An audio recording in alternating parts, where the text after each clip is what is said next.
Welcome along to the Fanatec Arena for the first round of the Fanatec GT Pro Series for 2022.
Welcome along, guys, to tonight's stream. It is Imola, it is Amigos, and it's myself, HorseBox, and I'm delighted to say the amazing commentator who's joining me tonight. You might have heard his voice in the 6 hours, or sorry, the 3.5 hours of Misano, which was a 6-hour stream. He's all the way from America. How are you doing, Sky? Oh, I'm doing great, Colm. It's great to be back. I'm delighted to have you back here, and what a track. We were discussing it while we were waiting to go live. It is just one of the best tracks around, isn't it? Absolutely. I wanted to keep my excitement in for the stream, but I just love Imola so much I couldn't help but talk about it before the stream started. Oh, it's, yeah, as I was saying, it's definitely one of our favorite tracks. Very, very technical, and it's one of these tracks, as you were literally just saying, Sky, it's more enjoyable to drive it in the rain, and I'm looking at how wet the track is there. The guys are so lucky. Yeah, the Imola provides such unique challenges throughout the entire lap.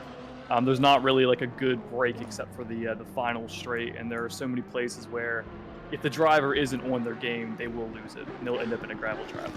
Oh, 100%, 100%. And we're just looking here at Dudley going around.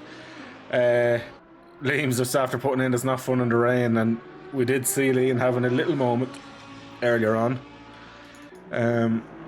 Great to see a nice grid here at 20 so far, with some new names as well in here, Sky. I don't know how much you follow this league. I don't know if you watched much of it, but there is a few new faces. Kenny's Jr., this guy here in the Sky liveried Ferrari, is definitely new to my radar. So I picked up the Amigos series last week at Snetterton. Yeah, there are definitely some new names here that I didn't get to see last week. Junior here, very brave going with the Ferrari around Imola. Absolutely, there's a few people off. Yeah, it's a track that, with the higher curves, as you're just saying as well, they are out to kill. The likes of the Aston Martin there, the M4 or Bentley could probably be the better option here tonight. Is Adam Locke out here as well? He is, so he's in the Bentley. He's going to be loving this track. Especially with the long straights. Absolutely. Those front engine cars really just give you the confidence to go over the curbs, even in the wet. Yeah, absolutely. What we might do really quick is look at the standings. I'll share the standings window in with yourself before we go any further, so at least you see what I'm seeing. Because I would feel quite mean. Where am I now?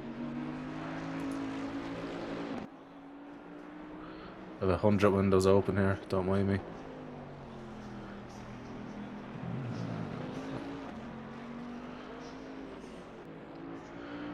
Why isn't it showing me?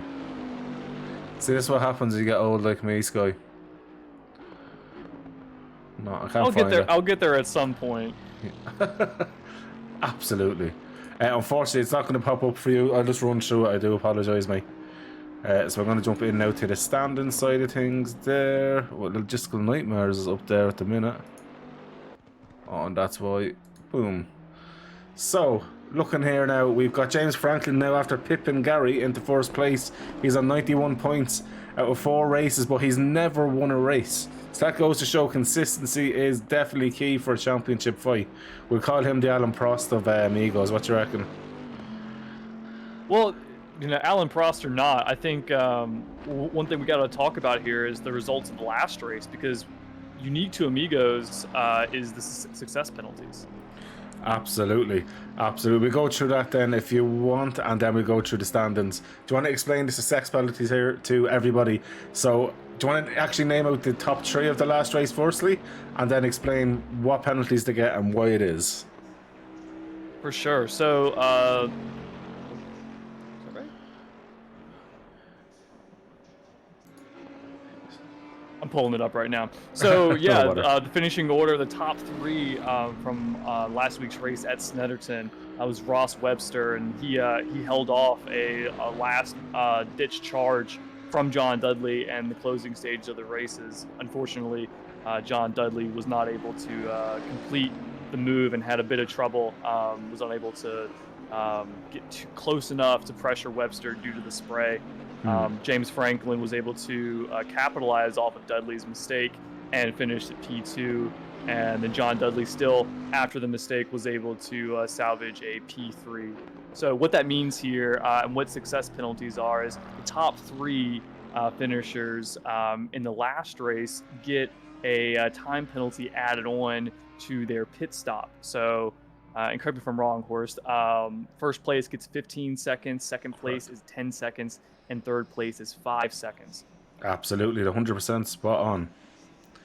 And so what this does is it really allows for the field to get closer together. You don't have the same guys just running away with it every single week. They're going to have to contend with that success penalty if they had a good race the last week. And it makes it so everyone has a chance. And you can really see that in the standings here, where you have 3 different drivers through the first 5 races getting wins. Absolutely.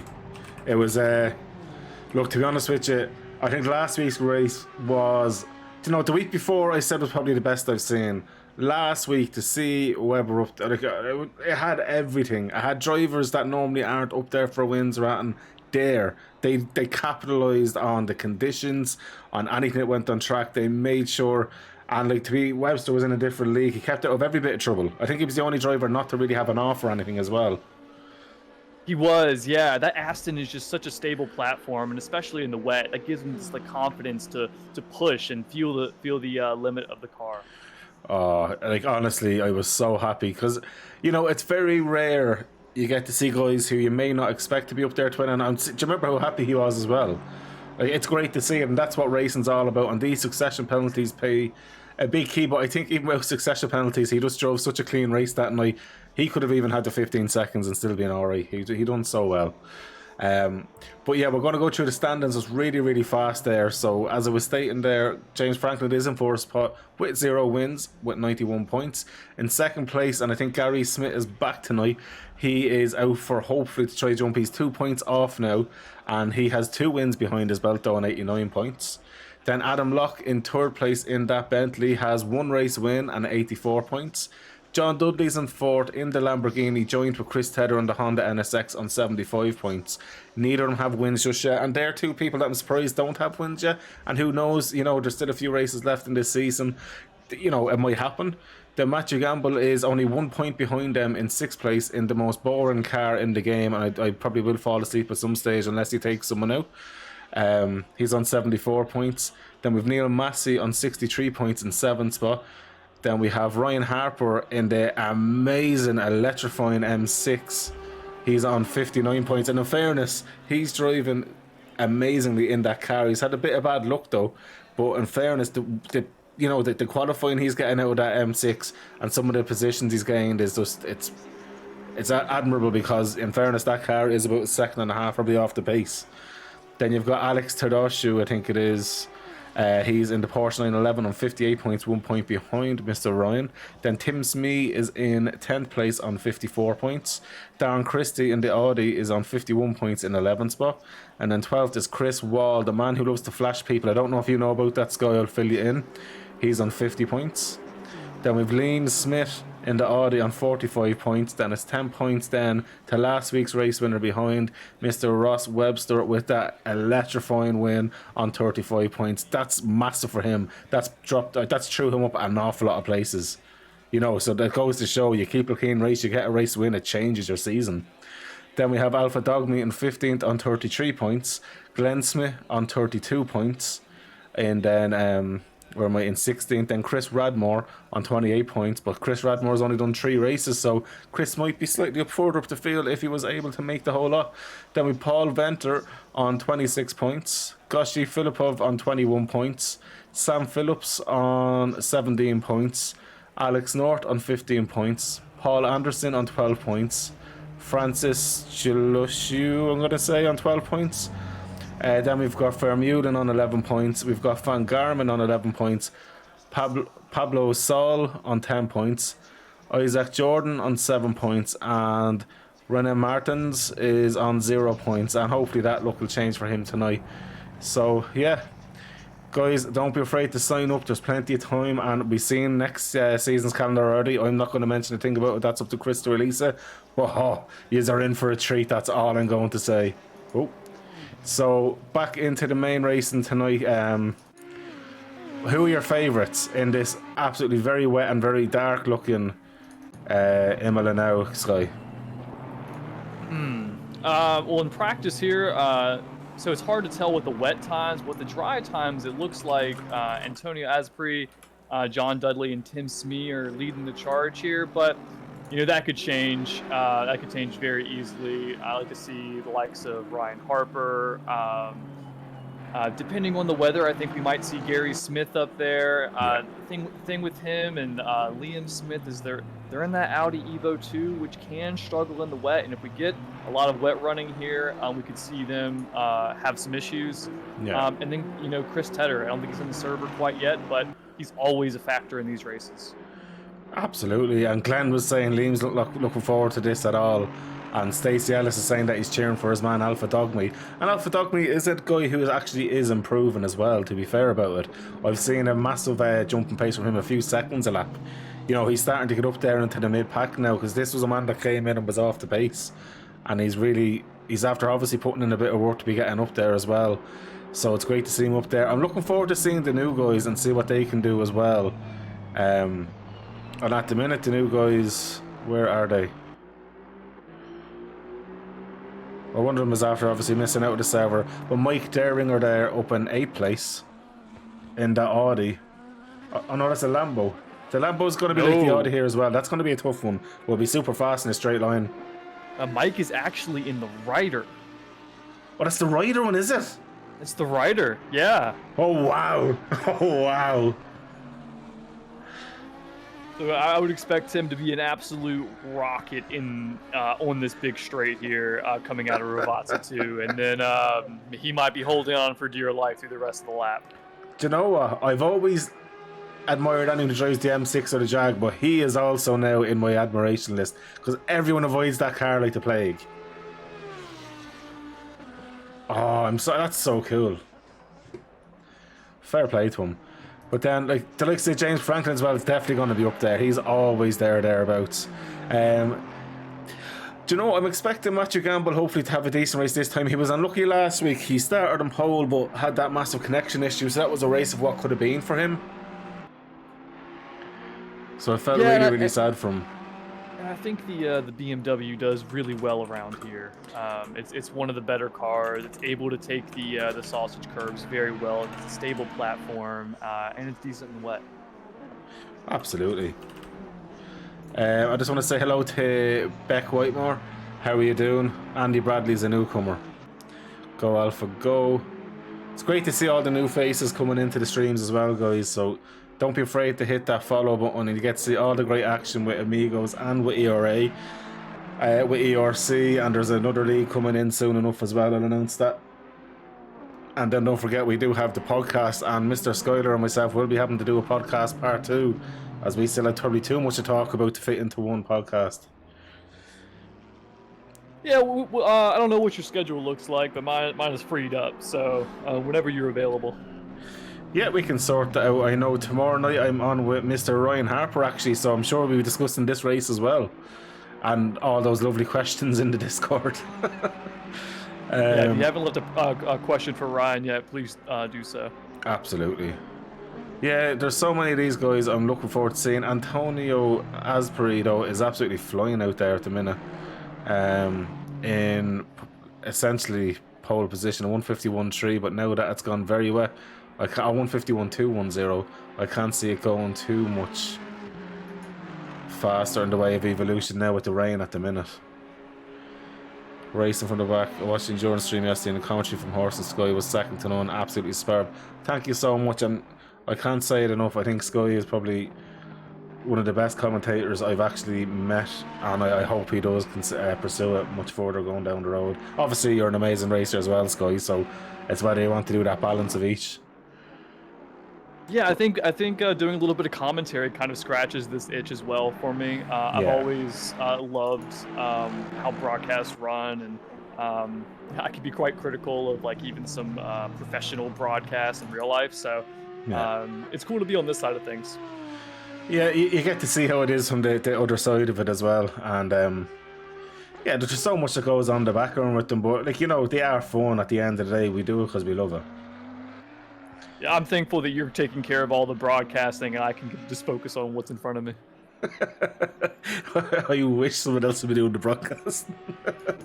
It's so tough, but you know what? It is rewarding because, you know, when you get some good battles, like in fairness, I watched back Saturday's stream properly as well, just to kind of critique it myself. And to be honest about it, I think we done I'd say a 90% flawless job of most of the action. There's one or two bits that we obviously didn't get because there was other action going on, but you know, for 90% of the race, I'm very happy with what we covered.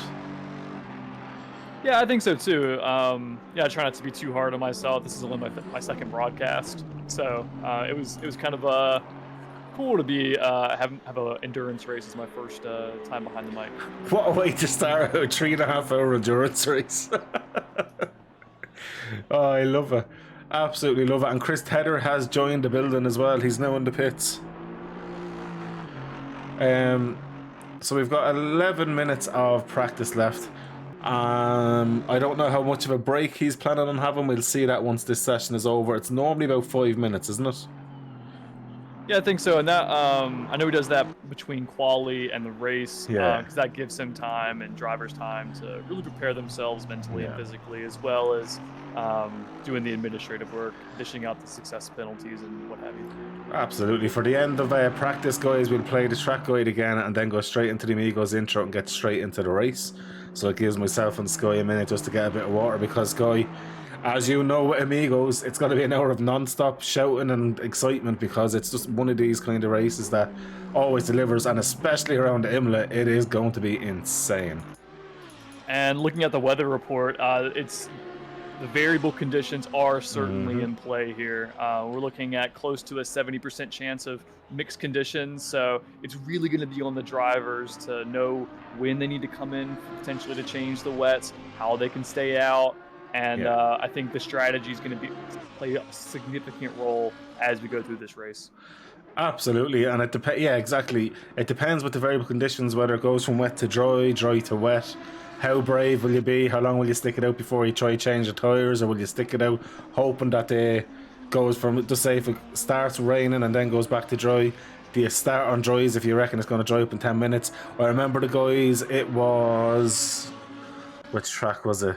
I'm pretty sure it was Oulton Park, or was it Brands? Brands, they all started. No one knew. Oh no, it was Oulton Park, sorry. No one knew what tyres they were starting on, and loads of people started on dries and others started on wets, and you could see then the jump. I think it was Gary and someone else had started on dries but ended up flying. Oh no, Matthew and Gary on wets and flew into the distance. But then again, in the race, then as it dried up, then you see it kind of switch back around a bit. So I love seeing all these alternate strategies. It's really how comfortable are you with a loose car? Right, and something you hinted on there was bravery. Imola requires extreme amounts of bravery to go fast here, even in the dry. So you put changeable conditions in there when the track starts to transition from going dry to greasy to wet, and something like we just saw John Dudley start to go through. Going into Ravazza 1 is a long downhill braking zone as Massey goes into the same area here. And even in the dry, if you don't get the braking zone right here, you will end up in the gravel trap beyond the turn.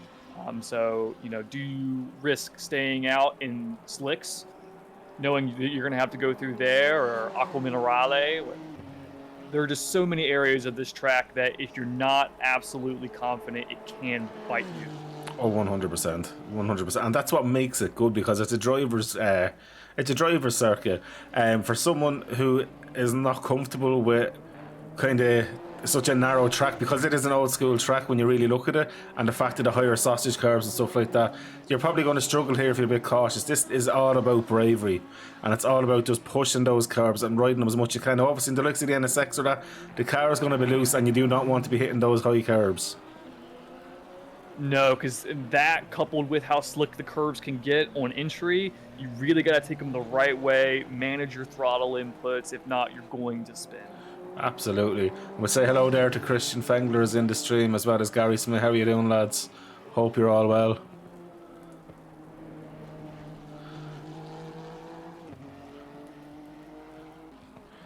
Now let me have a look here as I'm on the tracks. We've got 7.9 minutes left.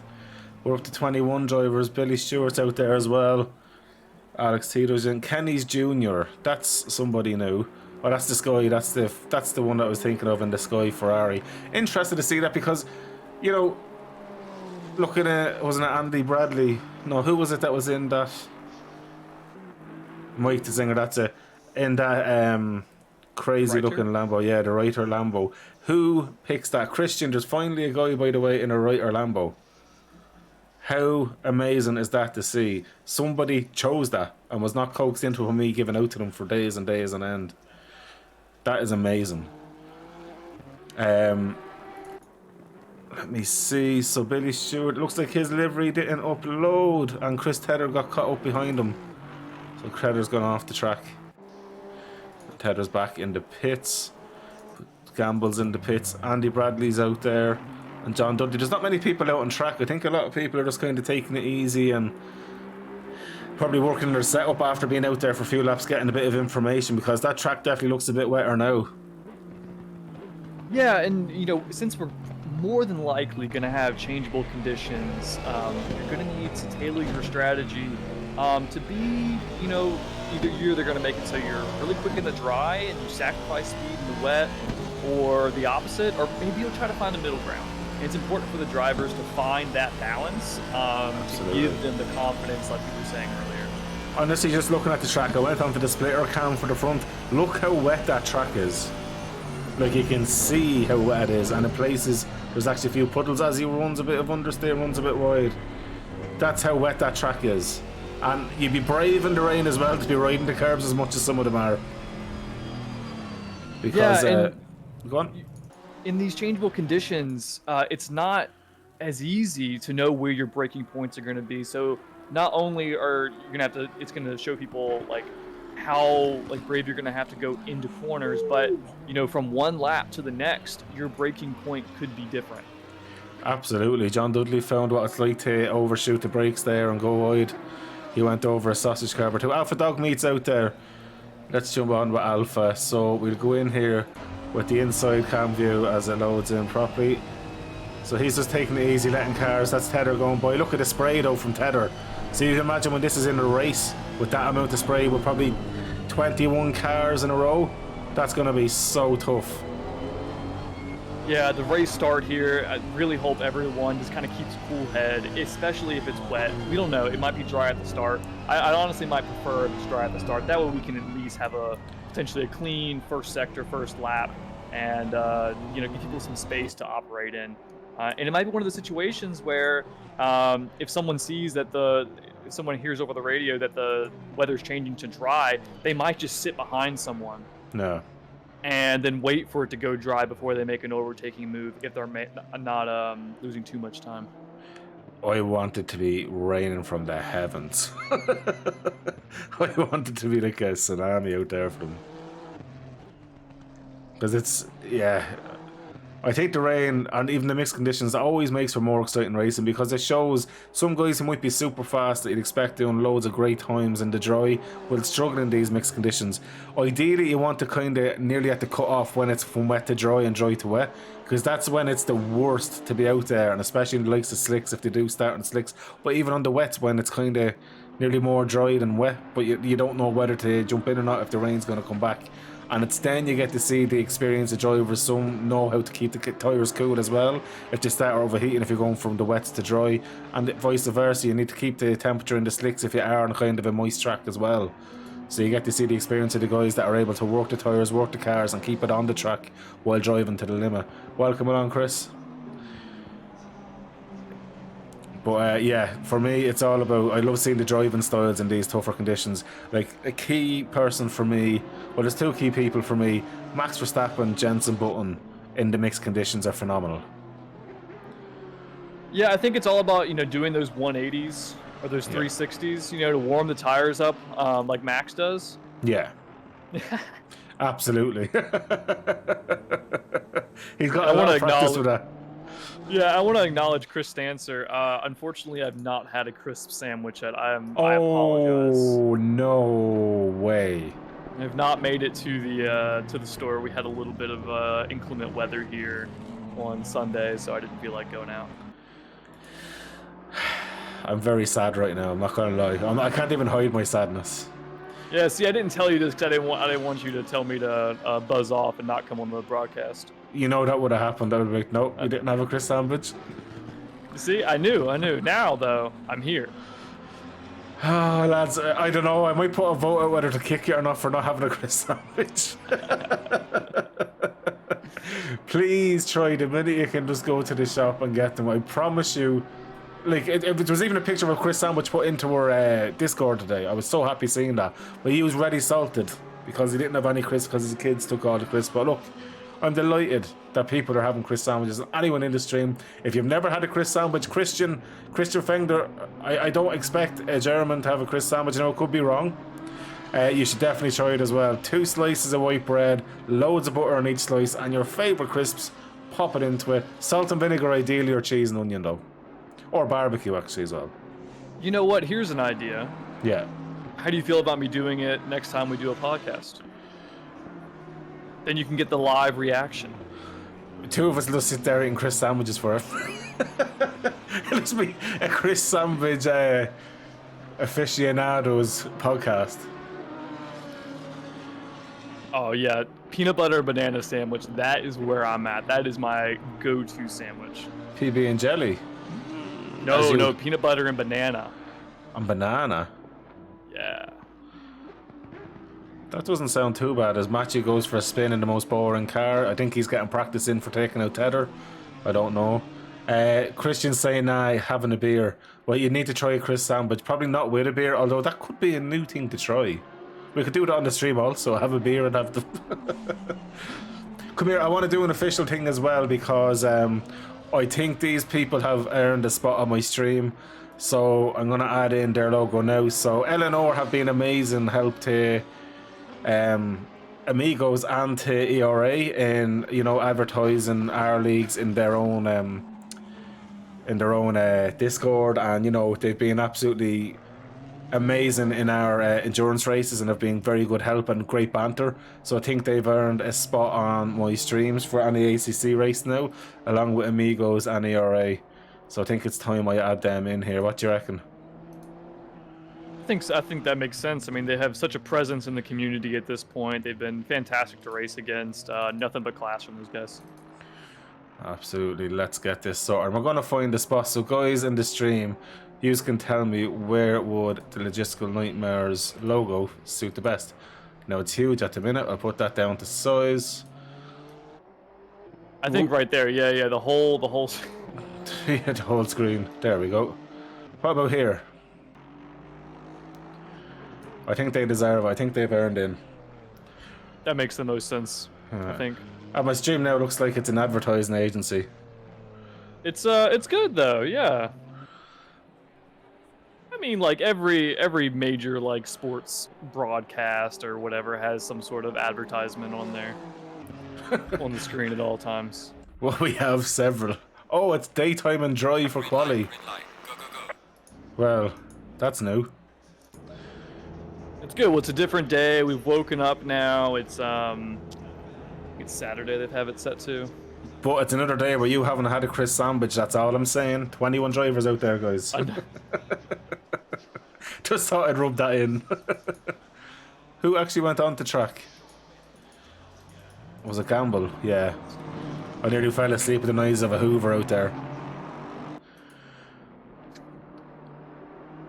I wish they gave it the M6 engine noise track.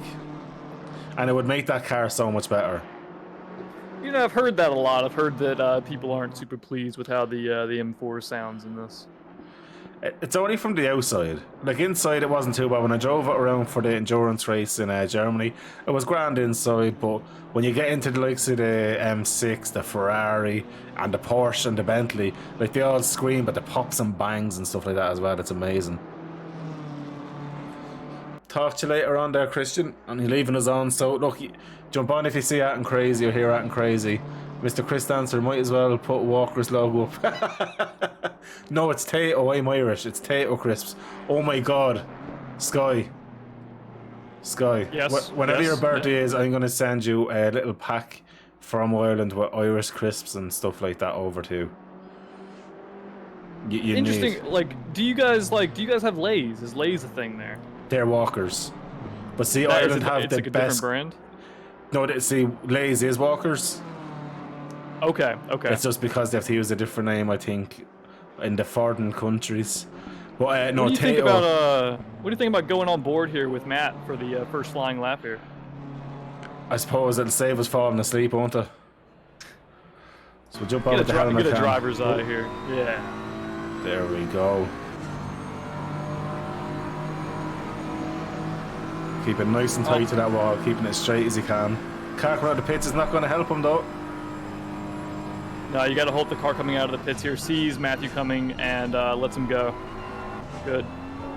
Onto that shot. Something important here because of the rain in the previous practice session. It is not fully rubbered in track, so we should see times continue to fall as the session goes on. It's a very green track out there for now, but after about 15 minutes of running, the times will start to plummet properly. So Matthew's doing an awful lot of short shifting here to try and get the car, getting the power down. And it's really important to get that power down and get the traction out of Tosa, so you can carry all the speed up this hill. Jump on with his. I love this splitter cam. It's so aggressive. And you see, then you can just. He could have ran a little bit wider and carried more speed and got more speed through that part of the corner there as well. I'm sure as it's the first lap, he's only being a little bit green. We'll jump back inside the car. This chicane is going to definitely catch out a few people there as well. But the BMW handles it like nothing. Well, that choose literally the size of the front teeth in it, choose any car it gives. This corner here as well, people might find themselves braking too late and into that gravel trap also. Right, especially if we do get the changeable conditions that we're expecting. Absolutely. This and, is had to make a little bit of a correction at the end, exiting Rivazza there, so that is going to cost him some time, not only on this lap, but because it's such a long straight, actually going to impact his next lap as well. 100%. He'd be down about 2/10 by the first corner, I'd say. Yeah, it's one of these tracks though. Some corners you can really abuse the cars, but the likes of these ones here you can't really. With those sausage carbs will throw you out of it. Yeah, and it really depends on the car and how they have it set up. If they maybe taken a softer approach to the suspension, the suspension might be able to absorb some of those curves, as John Dudley just takes provisional pole there with a 143.7. Come on, Johners. CW Racing has given me an idea for next week. He's saying he should put a random logo in once to see who notices. Pornhub in the bottom corner or something. I will put a random logo in one of the days just to see who actually does cop it.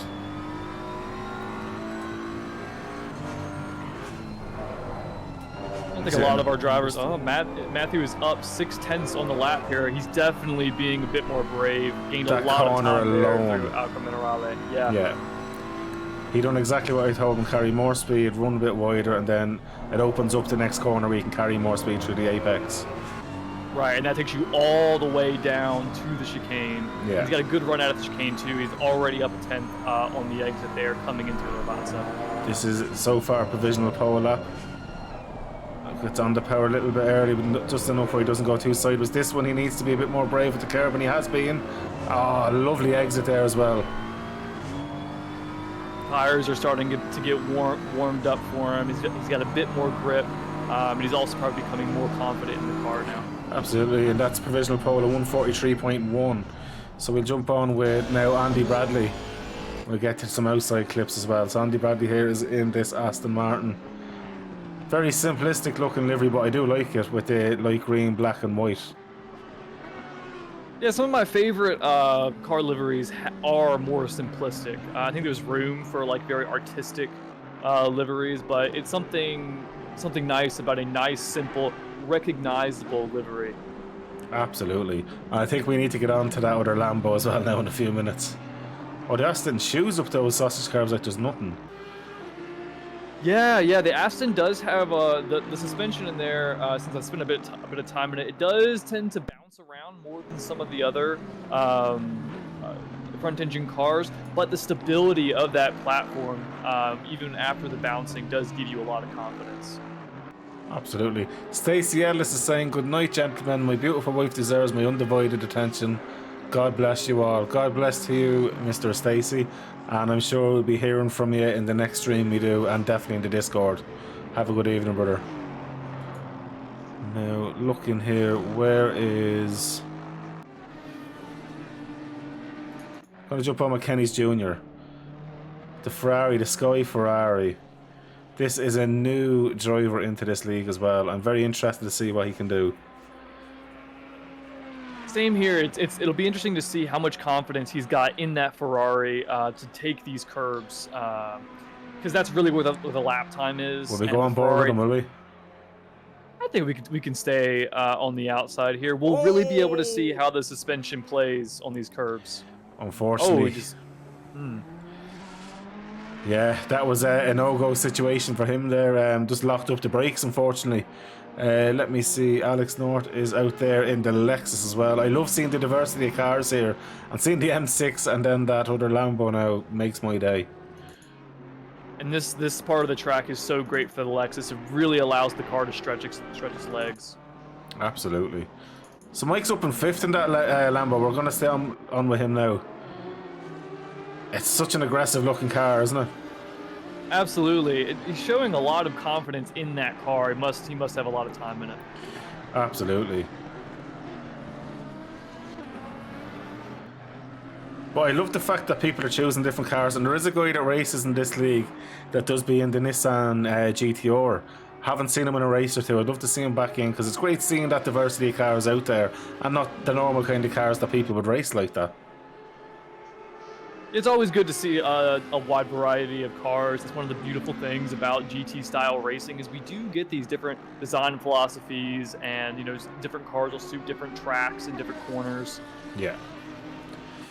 So like You've got front engine, rear wheel drive, mid engine, rear wheel drive, and the Porsche is essentially rear engine, rear wheel drive. So, you know, the characteristics, you're 100% right.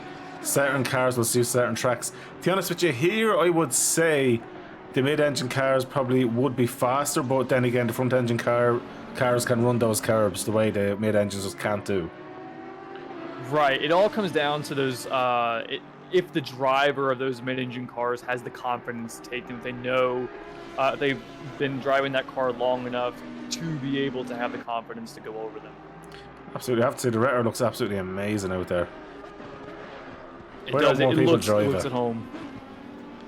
I think typically it's a little bit off the pace, and that's what people like to go fast. They like to be competitive in lobbies, but this is a great example of just the wide, the level of driver we have here. There's a spot for everyone, no matter what your skill level might be. And he has it up in 7th place at the minute either, which isn't bad going. That might be about to change. It looks like Antonio Azapri is up 6 seconds here. He's in that Honda, which is very, very quick. Absolutely, so 6'10", so what does he do here? I think he's a bit put off by Tether, but keeps it going. Now he's going to lose drive the whole way up here. He might only go down to half a second by the time he hits this chicane. Doesn't look like he's lost as much time as I was expecting. I won't lie to you. I have worked with Tony or Antonio before, and before this race, I may have given him a couple engineering tips on his setup. Well, you may tell him that NSX is not like those sausage cars. Yeah, he always tells me they're okay over him, but we'll see how it actually goes. Well, we seen it there a second ago. He missed the next part of the chicane because of it. Now we have Omar Kenny's Jr. here is up half the tenths, or 6, 7 tenths, 8 tenths. This is a much better lap for himself, and I'm sure that being up 8 tenths will give him more confidence. He's probably going to find more of a line for that car, which is more suitable for him. So well done. We're going to jump on with Dudley though. So Dudley is flashing on the purple and coming off the purple. We could be looking at him jumping over Matthew Gamble here. It all depends on over the line. Oh, that's achingly close. Matthew Gamble at 143.100. Oh my. Dudley at 143.120. 0.02 of a second off. And what we might be seeing here is some of the drivers might have set their cars up to be better in changeable conditions rather than full dry. So some of these guys who I was going to say. But no, continue because you're right. Yeah, absolutely. So, Matthew might have a little bit less downforce where John might be running a bit more downforce, and that may have cost him on the straights there. Absolutely, but John here is up 0.2 of a second so far on this lap. I think we stick with him here. Let's see if he can finish off the lap and put it all together. Only 3 minutes left. We don't know what his fuel is looking like, so this might be his last run. Absolutely, but you know something? I love his livery. That Martini livery at that Lambo, it's literally like crisps and bread with butter. It's just made to happen. Really? Massively. No pun intended there. I think it does just look absolutely amazing on that Lambo. It looks I don't know if that's a real livery that someone has run before, but it looks like a real livery. It really does. It's absolutely fab. Look at the time Dudley's up though, 0.3 of a second. He was at 0.4. Let's see. It looks like he's going to hold it. Ryan Harper's up in 4th place in that Beamer, by the way. I don't know how we missed that. Gary Smith was on pole. Now it's John Dudley. Gary Smith hides up there as well. This is getting competitive now. 142.7 though. That's a benchmark and a half. The next person is Gary Smith on a 143.090 and only 0.01 of a second off then is Matthew Gamble. This is getting tight. Ryan Harper is 0.2 of a second behind those guys as well. But look at Ross Webster's at 0.7 of a second at the minute. And looking at the times, we're seeing a lot of green here. I think the track has really started to get rubbered in, and these times are going to start dropping really quick. But there's only 1 minute and 40 seconds left in this qualifying session. Watch out for Ross Webster's next lap. He was flashing purple there a second ago. This guy has pace here, and he's up into 2nd spot, and he's not far off. This is going to be epic. A 10th off. He was flashing purple up nearly 2 extra tenths. If he Gary can hold Smith that, was flashing purple just a second ago. yes, he's back flashing it now. Jump on with Gary. And this could be a situation where, for some of these top guys, it really just matters who gets the last lap as this track continues to rubber in and their tires Absolutely. continue to get up to pressure. So Gary's last time, because the Beamer did go off ahead of him and probably put him off, to be fair. Chris Tedder's up 0.7 of a second there now. Tedder needs to find a bit more time than that if he wants to be up with the boys here tonight. 0.6 I think of a this second. time is going to put him in the top 5. He lost a bit of time at the end, literally into 5th spot he goes. He lost a little bit of time there. Billy Stewart in 15 spots, up a 10th of a second at the minute. I know Billy's livery didn't load up. Maybe he didn't get the sponsors to get fully on board for this race. Yeah, I think what he was banking on was a lad called Skyler was meant to have a Chris sandwich, and that was part of the contract. Unfortunately, it didn't happen, so they pulled sponsorship at last minute. Did we just see somebody in the wall there? Was Gary? It I looks think like Gary he just was, ended up in the wall. And now that'll the be his pits. qualifying over, unfortunately. Look at Gamble. Gamble's going to go for pole. And he's on pole. At 142.670. A 10th up on Dudley. And that's his last lap. The only other person on here that might be able to challenge for that would be Antonio. But it doesn't look like he has the lap put together right now to get there. He's up. I'm going to keep an eye on that. We're on with Darren Christie, because Darren Christie's up nearly half a second, which will mean not much major just yet, but you know, if he made any error at the last corner, this will really push him up there. If he can get a bit more time. I do love his livery as well, I have to say. I really do love that livery. It's absolutely classic looking. And the way he has the little orange strip on the wheel with the white wheels, it's just a phenomenal looking thing. He's up a 10th on the entry to Ravazza. Now he needs to nail this exit and really let that Audi get down. Absolutely. So unfortunately, I don't think he's going to jump up a place. But we're not going to go on with Chris Tedder now. He's up 0.2 of a second, which will jump him up a place. If he finds a bit more time, it could be up into third even. And he jumps up to 4th place there. Fair play to Chris. That's a lot better from Chris. I'm going to jump over Alex, because Alex is up 0.3 of a second in that Porsche. Listen to that roar. Absolutely screaming down the main straight here. So we have a 5 minute before the start, guys. So now, that's your starting order there. But what we're going to do, we're going to give ourselves a quick break. I'm going to run, because there is a bit of a scrap down, we're going to run the track intro one more time, and then the Amigos racing starts. So guys, we'll be back to you in a minute.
Welcome along to the Fanatec Arena for the first round of the Fanatec GT Pro Series for 2022.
There we go. I think just because everything had reset, that everything got stuck out of it, that's all.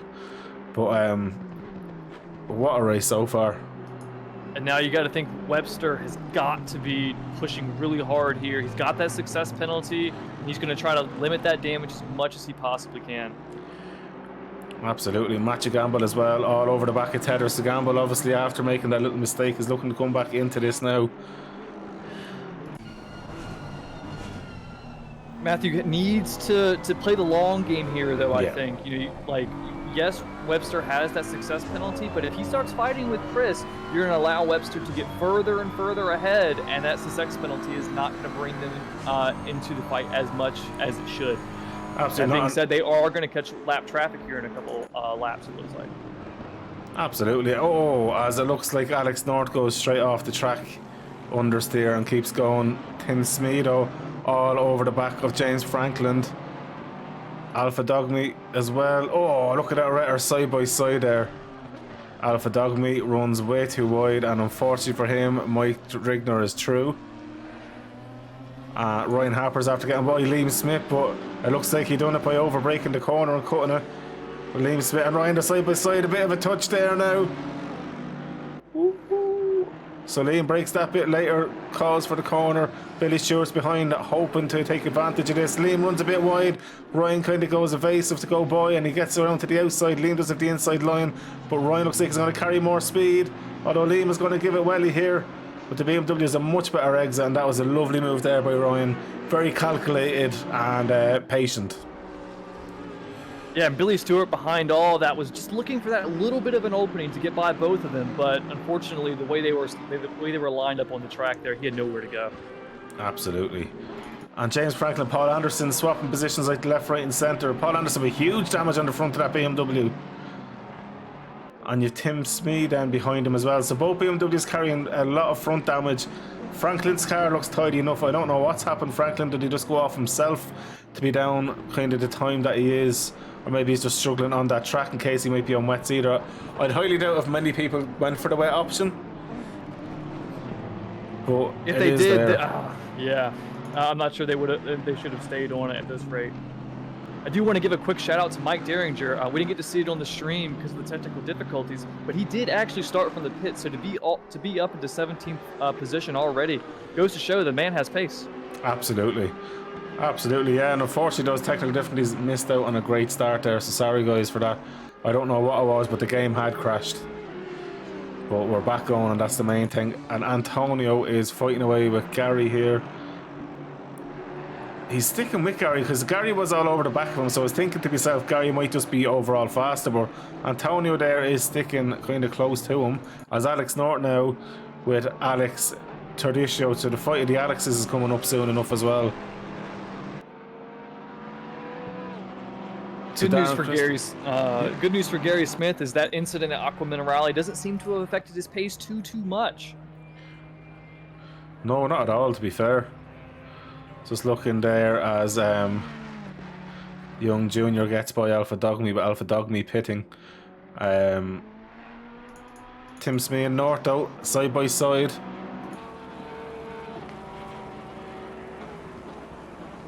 So now those guys, Darren Christie and Alpha Dogme, will just be praying that it...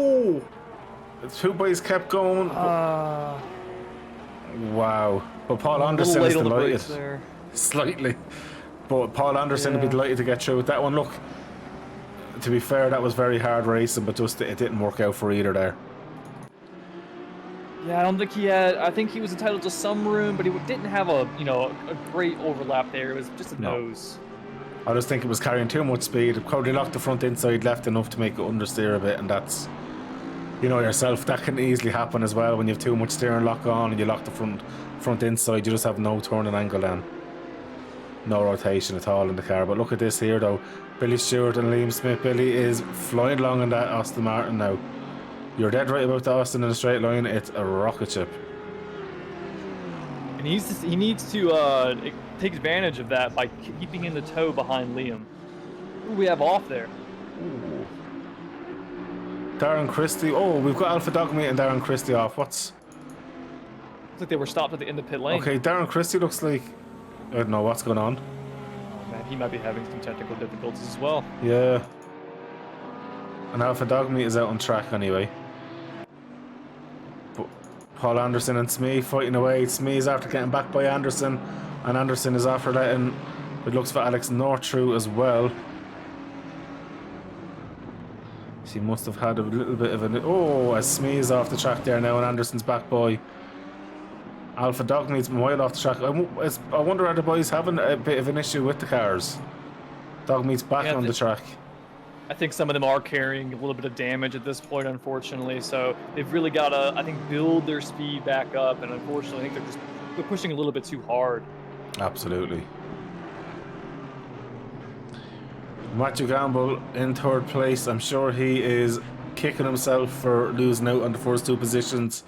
I think he had another off, it was, that had set him back. He was leading this race comfortably.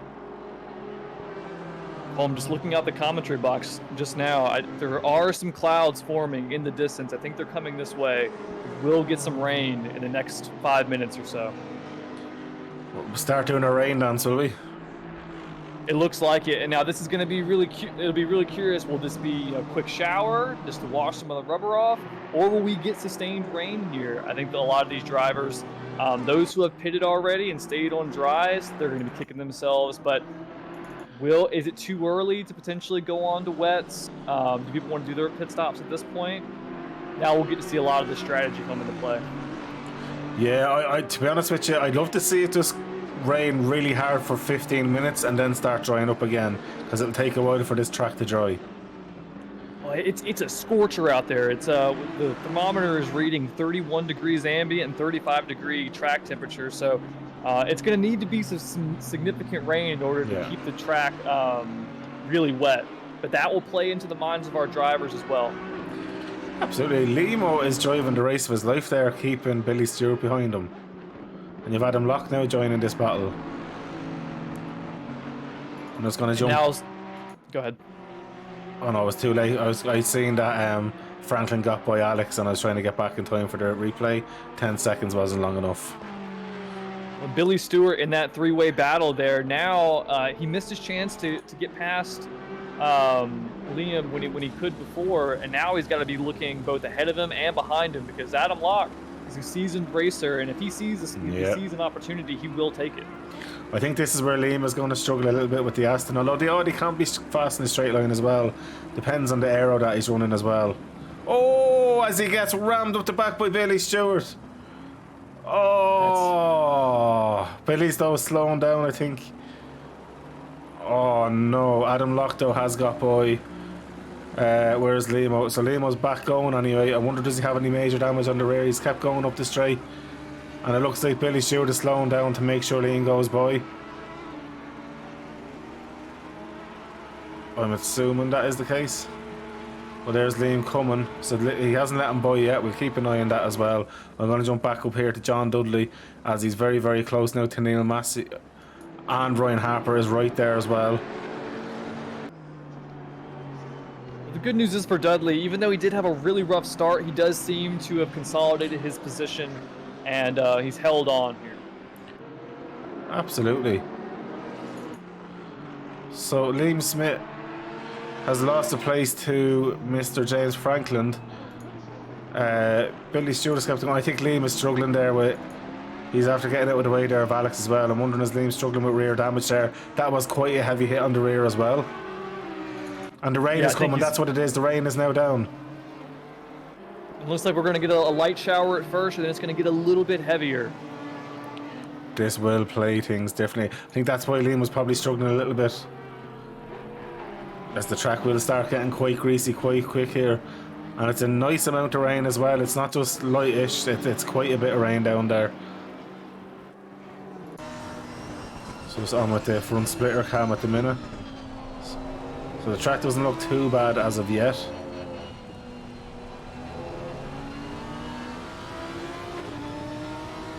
So I already see that. It looks like, is that Antonio jumped into the pits? It is. No, it's not. He did. And, it was the gaps. Yeah. That was someone at the back. That was Andy Bradley's in the pits. You can see the track starting to get a little greasy now. You might see some of the drivers driving offline to try to pick up some rubber. one of the great things about ACC is it does model the rubber on the track actually sticking to the tires, and Yeah. it doesn't do a lot for you, but it will actually displace some of the water and give you some more grip. Yeah, absolutely. And on here with Matthew Gamble, so at the minute he's doing a good enough job behind it, trying to see if Chris Tedder is going to be getting a bit wily in that NSX, but at the minute it looks like everyone is quite comfortable there, grip-wise anyway. No one's had any major offs as of yet. I'm looking through all the drivers here, and looks like everybody is doing fine at the minute. Ryan Harper, though, is sticking with Neil Massey. John Dudley is holding his own there as well. And looks like Andy Bradley's still in the pits. Mike in that Retter, I'd say, is having the time of his life there now. I'd say that car might be getting a bit loose. Yeah, I'm not sure how good that car is in the wet, but I mean, he's done a great job. He was doing a great job when it was dry, that's for sure. Absolutely. Andy Bradley has... Oh, he's coming out of the pits. Why is he stopping? He's been in the pits twice at this point. I'm not sure what's going on with him. He's pulled into the side of the road. He might be calling in a race here at this point. I hope not, because I like seeing as... Looks like Harper has got by Massey. We'll get back 10 seconds and see what happened there. Looks like the track might be getting a little bit, yeah, the track I think is starting to lose a little bit of the grip. Now you can see guys starting to miss braking zones. You're starting to see spray coming out of the tires as well, so it is coming to that stage now. Track is damp, but it looks like there's a break in the clouds here. The rain might be stopping, so the drivers just need to hang on and try to survive this moment. Where they're going to be sliding around a bit more. At the minute, I just looking at the cars, Gary Smith is struggling there, but they're starting to take corners a little bit more slower than what they were, so it's definitely getting quite greasy out there now. For sure, the overall lap times are dropping by about 1.5 to 2 seconds. But guys, one thing we haven't mentioned yet, I'm just going to jump onto the race leader for a minute. He's 8.2 seconds clear of Tedder. With all the fighting that Tedder and Gamble are doing, this is working out well for last week's race winner. Oh, that's what I was... Adam Locke is off, sorry. So have a quick well, that's what I was talking about earlier. When Matt and Chris were behind, and Scott, the rear end came out. That just goes to show how tough these conditions can be. But this is, as you were saying, it's a massive, massive thing. Now, the only thing is, Tedder, Gamble, Gary, they don't have any penalties. So that is good for them. James Franklin, I think, isn't it 5 seconds for him? Or am I getting it wrong? I'll have to go back in and look. Amigos. It's 10 seconds for James Franklin and 5 seconds for John Dudley. That was it, yeah. I don't think John Dudley's going to mind too much because he's going to lose 2 spots now, essentially, as it is. But, you know, I don't think that's going to hurt him too much. It's not for a race win. Well, Webster needs to do everything in his power because it's only 8 seconds. Looks like the rain has stopped again there now. Rain has stopped, but the track is still greasy here. His drivers still need to be careful. Oh, as Alex is off and Liam Smith is off. I wonder what happened here. Just like I was saying, they need to be careful. The track is still not optimal, especially coming through here at Aqua Minerale. It's such a quick corner, and then the track falls away from you there, especially in the course, the rear end can snap away. Absolutely. So Alex is going with the inside here of the Austin, and with James Franklin just decides to lose the corner altogether. Franklin gets it wide. The Porsche does great not to hit the wall, and then he's letting Adam Lockboy going back on the track. I think Liam spun in the background there. He did as well, yeah. I don't know what was going on there with the guys, but we're back on. And Matthew Gamble's just after getting by Gary Smith, so they're fighting away. So Matthew Gamble, Gary Smith in a row, Chris Tedder in a row. This is looking like an epic battle here. There's 4 guys fighting for this here. We'll jump on the helicam so we can see this better. Look at this, 4 guys in a row. 2nd, 3rd, 4th and 5th. And literally about a second between them. This is crazy. And there's no one more happy that this is happening than Ross Webster. The gap is up to 10.5 seconds now. This is exactly what he needs. If he can put out a 15-second advantage, he is laughing all the way to the bank. Because all these guys still have to pit. So as we see now, the sun is coming through the clouds here, and if you look at the track, you can see there's a dry line forming. But what that's going to mean very is fast. It's going to be very, very hard for people to overtake on that outside line because you can see it's still quite damp. So making any moves on the inside can be risky. Absolutely. Look at this though. It's a race of the Hondas, drag race down the main straight. Tedder is obviously running slightly more aero, keeping the top end of it there. Asprey's right behind him. Will Asprey decide to go for brakes? No, he goes earlier on the brakes than Chris and decides to go for a tighter line and get a better exit, and it's worked out well for him. He's right on the back of Chris again, but unfortunately Chris is now going to be a roadblock for him because he's nowhere to go. Matthew Gamble is pulled out from Gary as well. Going to show just the consistency of that M4. It's able just to eat the corners where it needs to in these slower speed corners. Right, and that's one of the advantages you get from running a front engine car. Unfortunately, you do miss a little bit of rotation that you would get through here on Tosa, but it's a give and take sort of situation. Absolutely. Glenn saying Liam had a lack of talent. To be honest with you, when we see Liam spin, that track was still quite slippy out there. And Beck, sorry, I'm only looking at the chat there now. There is no live stewarding. It's stewarding after the race. It's post-race stewarding. But at the minute, this is amazing. Ryan Harper as well is getting very, very close to John Dudley as well. But this is the battle to be watching here. And it just seems to be, for the last few weeks, it's always the top 5 just seems to be the closest battling on the track. It's getting very competitive there. They are approaching Kenny's Jr. here. Hopefully he does stay out of the way, but this is a weird spot here because they all want to be on the inside. Hopefully they can get their braking marker right. The inside of the corner there does look still a little to be a little bit damp. Absolutely. We'll jump on to Gamble here. The only thing is though, if I was Ross, I'd be begging any back marker to get in the way of this. Absolutely. I mean, he's still, you know, holding up a 10.5 second lead. If he pitted now, he would come out right behind Antonio Asprey, and that just goes to show, like, he's pulled out such a great gap, and all this battling just allows him to do this, allows him to go further and further away. Absolutely. And Vildecatin, thank you for following. And I actually did hydrate, so you may have a drink as well because they were dreamed to hydrate. I had a quick sip of my drink there, so I think you need a quick sip as well. Same, yeah, yep.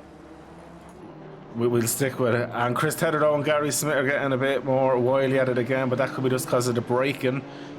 Although, look at the exit Tedder's after getting. He's actually reeling in Gary there. That NSX, though, on acceleration through the gears is a little rocket ship and is now 0.2 of a second off. Gary and Chris, though, well seasons racing each other. They do race on the Amigos Endurance team as well. So, and actually Ryan Harper. So these three guys, when they are racing side by side, you know, it's always the best of fair racing, as Gary Smith gets it absolutely wrong on the exit there, but luckily enough has a bit of a gap between himself and Chris. Oh, Glenn Cove is after redeeming no coursing. Although that's not an issue for you, Sky. I will do my best. So I'm keeping an eye on the gap for Ross Webster at the minute. Gamble's pulling away from Gary Smith, so it's kind of, I suppose, helped in a way a bit, Matthew Gamble, but Tedder is going to be like a rocket ship here, but Gary's in the pits, has released Chris Tedder. So it's a 2-second gap from Tedder to Matthew Gamble. Let's see what happens, and we'll keep an eye on how long that Gary is in the pits. Now, because remember, he did have some damage, so he will be in there for a little bit longer. Absolutely. Oh, as Asprey absolutely cuts that corner like there's no tomorrow. And that's going to put him off Tedder. So that's giving Tedder then a bit of a breather as well. But look at this though. Matthew Gamble's 10.5 seconds off. So Ross Webster is obviously in their element, having no pressure, knowing the gap is there, and being able to put out time and enjoy being in the lead and try and get that 15-second gap up. I mean, you couldn't have scripted the race any better for him. He didn't even start on pole, and he was able to take advantage of the situation. He had a fantastic start after Matthew Gamble had a couple incidents, and he was battling with Chris Tedder. He was just right there to pick up the pieces. Absolutely. You have to hydrate again, so I'll do it really, really quickly. I'm drinking a thing called Schlur. I haven't had it in ages. Bought a bottle of it. It's just like fizzy, posh grape juice, basically. I do want to give a shout out to John Dudley, even after his bad Liam Smith's start. after having a big spin. Sorry, I'm just going to have to go back onto replay. Good. Sorry, man. So he's with the retter there of Mike Digner. So racing down the straight, that Retter on the straight line's a beast. Just look how much it's pulling in that Lambo. I think, what? How is that so fast in a straight line? Liam defends. Oh, Liam defended way too hard. And to be fair, that was a nearly a script for script remake of Bottas and George Russell. Unfortunately, though, in the dry, and Liam just he closed them in way too much. That is on Liam, that one there, and I'm sure he'll admit that himself. He was very aggressive trying to hold the inside line. Now, you know, Mike could have switched to the outside, but at that speed and on that corner as well, I think he would have probably unstable the car too much, and he was committed to the inside, and the door was open when he committed. Yeah, I think the issue there was that Liam didn't close the door quick enough. He wasn't as decisive as he needed to be in defense. As I was saying, he's John. Like he had a really poor start. He's consolidated his position well, and he's done amazing to keep Ryan Harper behind him for as long as he has. As Alex in the Porsche has gone to the pits now. Absolutely, just seeing that there. So Ryan Harper's catching John Dudley. Now Glenn's after saying that Liam does not agree with us, but to be fair, the footage doesn't lie there. He didn't leave half a car's width by the end before the accident was going to happen. I just think maybe he didn't realise how close the car was, but that Lambo just had way too much of a drive that, you know, he was going to overtake him in a drag race regardless, I think there. So that, unfortunately, that incident genuinely was in Liam, and Liam rarely makes mistakes like that against other drivers, and I will say that as well. Because and also Liam is carrying a bit of rear downforce damage, so I have to wonder if his top speed, right? Is his top speed compromised here? I think he should have gone to the pits a little bit earlier.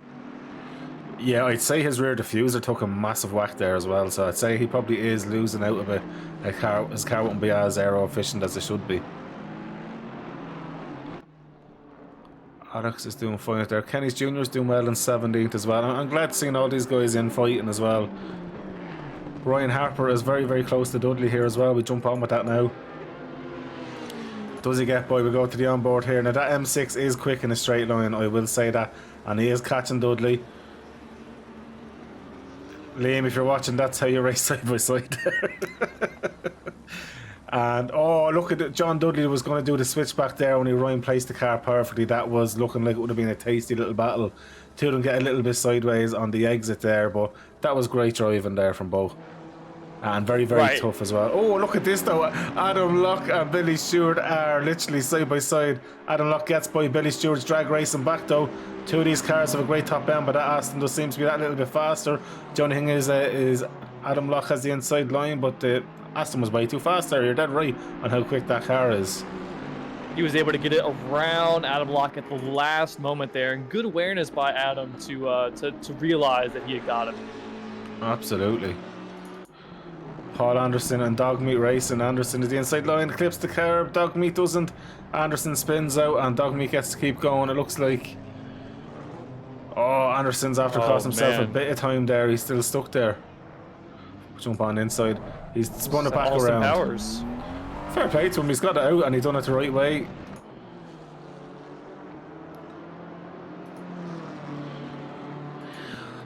Oh, I feel for Liam because this would be a different race if he didn't get rear-ended that time, because he was driving an absolute storm of a race before that. But, you know, he's in the pits now. He can come back out, and there's still a long race to go. 26.5 minutes. Looking now, it looks like, well, no, Matthew Gamble has managed to pull the gap to Webster by about 5/10 of a second as Ryan Harper goes into the pits.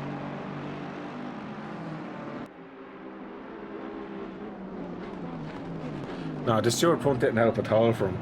As we're talking with Stewart, he gets by James Franklin, and Locke is looking like he's going to go around the inside there. Franklin goes very wide.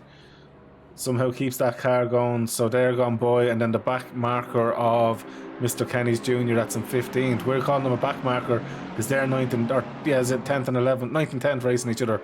Ryan Harper's in the pits there as well.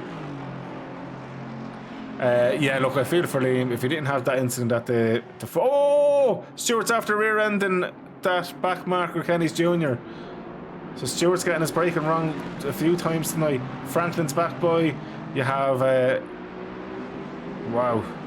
Just so much happening there. Adam Locke got by there as well. Ryan Harper's in the pits. So Mike Digner in the Retter is up now into 11th spot. Man, this is having... Oh, Tim Smee is off. Go back 10 seconds. Tim Smee with Billy Stewart on the inside of Stewart. Oh, no room, and he just had to avoid it and completely spun around. It's a really, really tough place to make a pass there. Both drivers have to be aware. Yeah. You can go. You can put 2 cars through there, but it requires both parties to play ball. Yeah, I think Billy's Aston's after being through the waters so far tonight.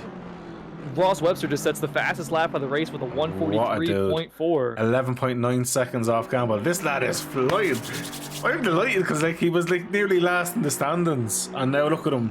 The last race wins it, and this race he's putting himself in a mighty position, carrying that 15 seconds succession penalty. Fair play to him, and do you know what? This is great to see it.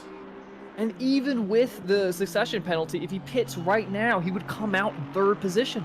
That's unreal. Just roundabout, yeah, because everyone else still has to pit. I think he should do it. Just get it done with and just focus on what he needs to.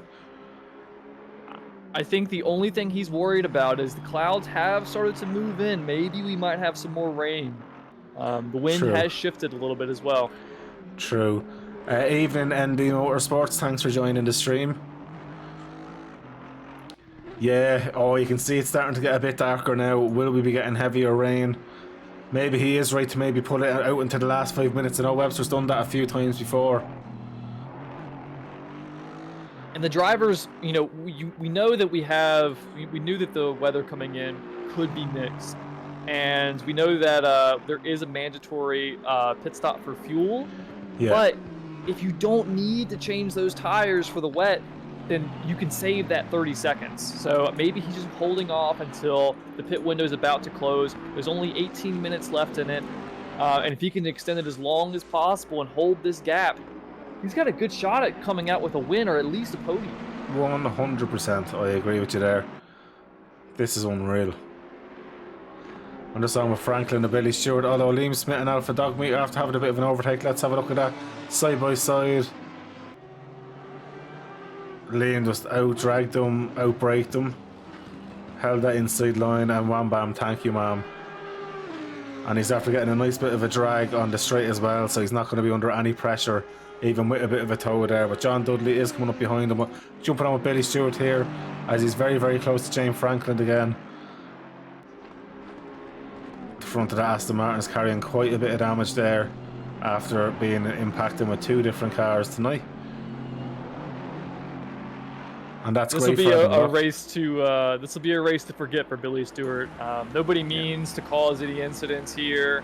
Oh, they all mean well. It's just, you know, things happen. Absolutely. Look at this speed difference though from that Ferrari to that Austin. It actually just closes in so much. If I was Billy Stewart, I would have stayed in the tow just a little bit longer. He might still be able to get the move done here. He backs out wisely. Yeah, that was smart racing there. Well, and after those two collisions to his front end, he's probably going to be battling a bit of understeer, which is going to hurt him a lot in this first sector and probably in sector 2. Absolutely, absolutely. Valdic hitting this is good racing. Absolutely it is. What things do they use? As in, they all use racing rigs here.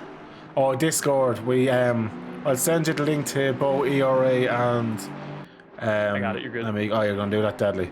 I'll send you the links there now, mate. And we do endurance races. If you watch back on my stream later on, or go back onto my Twitch later, you'll see the endurance stream there as well. It's on our YouTube already. All races from here get put onto my YouTube as well. And we get you sorted. The ERA came up locked though, Skylar. Oh, did it? Yeah, I think I have to do that. Oh, is that because of Oh, Stuart idiots. Okay. Yeah, I think it's just a few settings I have to stop people spamming with weird bodies, whatever. Understandable. Bear with me Smart, now. honestly. I think Chris Tedder's had an off. He's just lost a load and load of time, and Tony is back right behind him. He's only 2/10 off.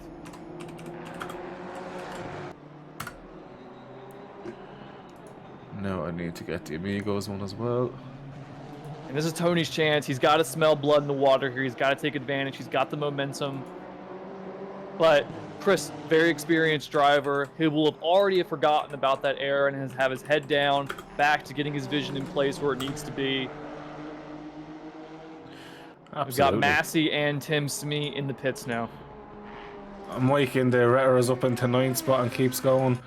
Billy Stewart and Franklin still having the battle as usual. Matthew Gamble 13 seconds off Ross, and he gets a little bit sideways. He's going to slow him down this bit of a straight here as well. As Alex North also dives into the pits. Yeah. Neil Massey coming out of the pits there, just seeing the yellow. So Asprey is still fighting with Chris Tedder. But Chris Tedder's now 8.4 seconds behind Matthew Gamble.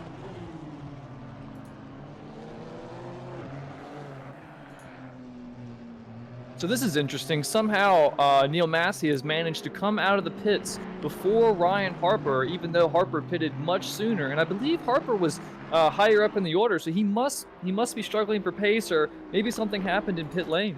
Possibly could have had a little bit of damage and decided to go with it, or a change of tyres even. But then again, it's only an hour race. I'd be surprised if he changed tyres. But then again, I've seen it in, I think it was Brands Hatch last year. Everyone changed tyres except for Chris Tedder. Chris Tedder had a massive lead, and by the end ended up in about 5th or 6th because of the degradation of the tyres was huge. John Dudley in the pits now. Remember, he does have to serve that 5-second success penalty, so it would be interesting to see how far down the order he drops. This could potentially bring Adam Locke into the conversation here. Absolutely. Gary Smith and Ryan Harper having a bit of a battle as well. So Ryan Harper has come out ahead of Gary Smith, which is quite big for Gary Smith as well. So Gary really needs to stay ahead of Mr. James Franklin when it comes into the championship battle. And that's really what he needs to think of. And for our viewers here, everyone in the top 10 except for John Dudley now and Neil Massey still need to pit. Outside the top 10, the only one that needs to pit is Kenny Jr. Everyone else outside the top 10 has already done their stop. Absolutely, 100% right. And also, I'm looking. We have some penalties here. Ryan Harper, he has a drive-through. Plagued by drive-throughs, Ryan is, and Tim Smee looks like he's been given a stop-and-go 30 for speeding in the pit lane. Wow. And just to remind you, our race leader, when they pit, has to serve a 15-second succession penalty for winning last week. So he's up to nearly 15 seconds now ahead of Gamble, which is massive. Then we have Franklin, who has a 10-second penalty that they have to serve in the pits, and they're yet to pit, so that's why their pit stop's going to be longer. And then Jay Dudley, who looks like they've already served their 5 seconds in the pits already, so at least they can just focus and move on. As Gary Smith and Mr. Massey are fighting, as Massey has been overtook by Mr. Ryan Harper. So these boys are all fighting extremely hard out here. So we still have the top 8 are yet to pit. Everyone else has pitted other than Kenny's Jr. Closing in on the last quarter of the race here. There's still a bunch of guys who need to pit, but with 10 minutes left in the pit window, what do you think? Who would your driver of the day be? Honestly, I'm just going to say it. Ross Webster, not done a thing wrong. Just got their head down again. 2 races in a row. The confidence is there. They carried that over from the first race. At the minute, they are 15 seconds here, Matthew Gamble. They've cleared that 15-second kind of gap at the minute. If he can put out a little bit more just to give himself a little cushion, honestly, as it looks like Ryan Harper's in to serve his penalty there now. But honestly, I'm very, very impressed. Honestly, very, very impressed by Ross today. And I don't see anyone else who deserves it as much as him today. I'm going to throw one other shout out there. I think Ross is the clear driver of the day, obviously. But Mike Derringer, he's in 8th position. Yes, he still needs the pit. But let's remember, he started from the pit lane. He's made it all the way up to 8th position while starting from the pit lane. That has to be commended. What a drive.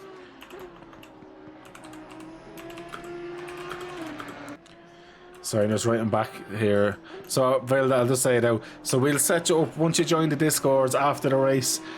We have a team in ERA, so if you just want to put in your information in ERA, one of our Discord mods will look after you and get your help set up with SGP.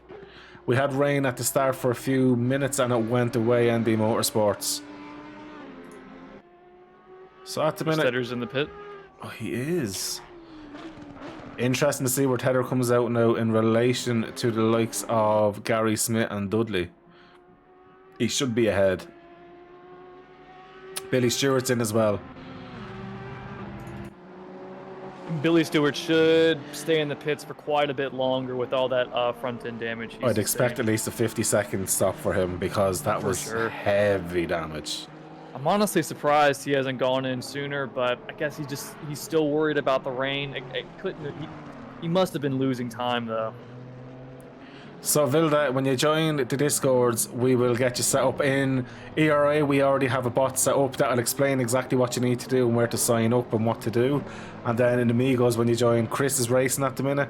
Chris is the owner of it, and he will look after you. I can guide you through the Discord after as well. Just in from race control, Chris Tedder has been given a stop and go penalty for speeding in the pit lane. Oh my! Matthew Gamble dives into the pits. He will not be happy. So Gamble is in. So Asprey is jumping into pits as well. Adam Locke is a little bit behind them though. So if I was Ross now, I'd be like, you know what? Matthew now is my real fight, especially with Tedder after getting that. If I was Webster this lap, I'd just jump into the pits and just get it done with. It doesn't look like rain's going to make a major comeback now in this race, as the skies are quite clear. The sun is out. Now, while the sun is dropping, it doesn't look like there's going to be any major issues here. So Gamble has gotten through. And the fastest lap is by Ross Webster, by the way, guys. If he did miss it, it's a 1:43.000. No one else has come quite close to that, although Gary Smith is the closest, half a second off. Although Ryan Harper... What's important to note here is that since Matthew Gamble has already pitted, if it does happen to rain, like say in the last 10 minutes we get a major shower, they will all have to pit, or they will all be on slicks again. Yeah. Well, to be honest with you now, I'd love to see Webster getting into the pits now. Getting the pit, stop done with, and then he can just focus on getting the car home. Because at the minute, he's going to be in that kind of space where he doesn't know exactly where he's sitting, because there's still 3 cars behind him that haven't pitted, so he's not really getting the right delta. But Matthew Campbell has dropped behind Dudley, which is... He's also dropped behind Antonio Azapri, who went into the pits after him. Campbell's back in the pits. Did Campbell get a penalty? No. They went into the pits at the same time. No, Campbell had already pitted a few laps beforehand. Had he? Yes, he's now down in 8th place. Campbell done a 23.6 second stop. Did he have damage? He might have had damage. A 23-second stop is what you said? Yeah. This is looking better and better for Webster now. I mean, and Webster's behind Matt Gamble here. Wow. Chris Tedder's in the pits again at the minute. He will be serving his stop go 30 here. Yeah, he's coming out. He was saying something about DSQ cleared, so did someone get disqualified? Do you know what, this is looking like Webster's race now. Being absolutely honest, I don't think anyone's going to get Webster. He would have to make such a massive mistake here in order to lose this race. And what's killing Gamble is Gamble came out right behind Webster, knowing that he's a lap down. He knows he's not going to go for that race win at all now, even with the succession penalty out of the way. So Gamble definitely was in the pits twice, because that's an awful lot of time. That's nearly 2 minutes of time. He has been through the pits. He must have had a drive through. And we just missed it. Where or is stop Gamble? Go 30, either way. Well... No. Oh. No, he'd no. We are. It does look like we might have rain in about 5 minutes. So the last 5 minutes of this race could be wet. I don't think that's enough for anyone to warrant coming into the pits for wet tires. But it will make things interesting. That is not what Webster wanted to see. As we said before, it would take a massive mistake from him to lose this race. But we were also saying at the beginning of the broadcast, Imola is a track where if you're not on it 100%, it will catch you out. 100%. So Vilda Kitten, you think you've done all the stuff now? We'll get you sorted after this race, mate. We'll just focus on the last few minutes of this, and then afterwards we will assist you through any more if needs doing. Just register an SGP for both Amigos and for ERA. Links are in both Discords. Chris Tedder though is coming after Smee with quite a rate of knots there.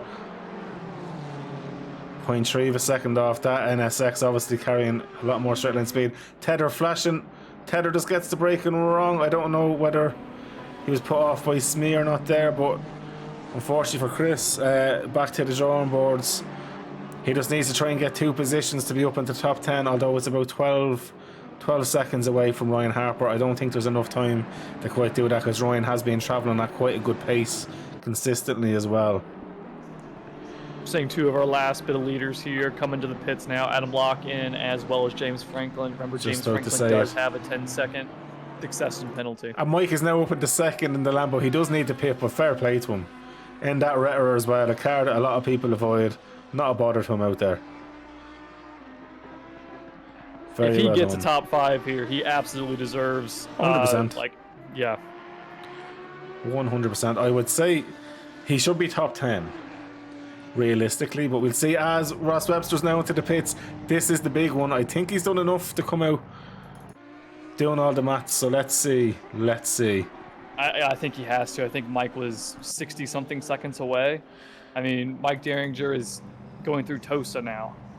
So that's him now. He's going to stop now for at least 15 seconds before anything even happens to the car. And with this big of a lead, he probably broke way before he needed to. Oh yeah. He needs to go through all the safe procedures because the only thing that can stop him now is that stop and go penalty. Absolutely. To be honest with you, to get 2 race wins in a row, he'd be emulating Gary Smith this season. Gary Smith got 2 in a row before his streak was broken. Let's see, can Ross Webster bring this home in first place, as the skies are starting to look a little bit murky. Yeah, we will definitely see rain here in the next few minutes, and it looks like it might even open up further at the very end of the race. So strap in, folks. It's definitely not over yet. There could be a lot of positions exchanging hands here. I wouldn't be with Amigos if there wasn't some crazy rain. Especially right at the end, it would never be like in the middle of the race. People to like have one stint and another. No, it's a curveball right there at the end, just when you think you're safe. We wouldn't have it on either way though. And Ross Webster comes out and he's still 21 seconds ahead of Mike Derringer.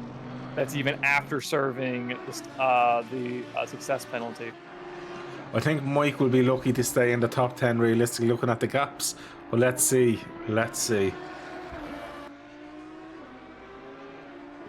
I hope he does though. I do too. Anytime you go from the pits to a points position, that's a great drive. Absolutely. Antonio Azapri does set the fastest lap of the race, and then with the rain coming, that very well may stand. I'd say so. Look at that sky though, it is getting darker and cloudier. Yeah, the wind has definitely picked up. Yeah. So we're on board on the splitter cam here with Asprey at the minute.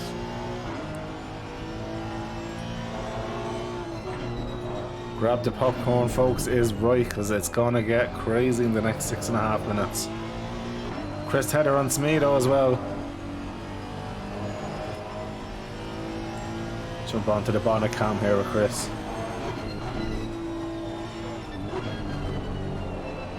Rain is falling, and it does look like it's going to be going through the end of the race here.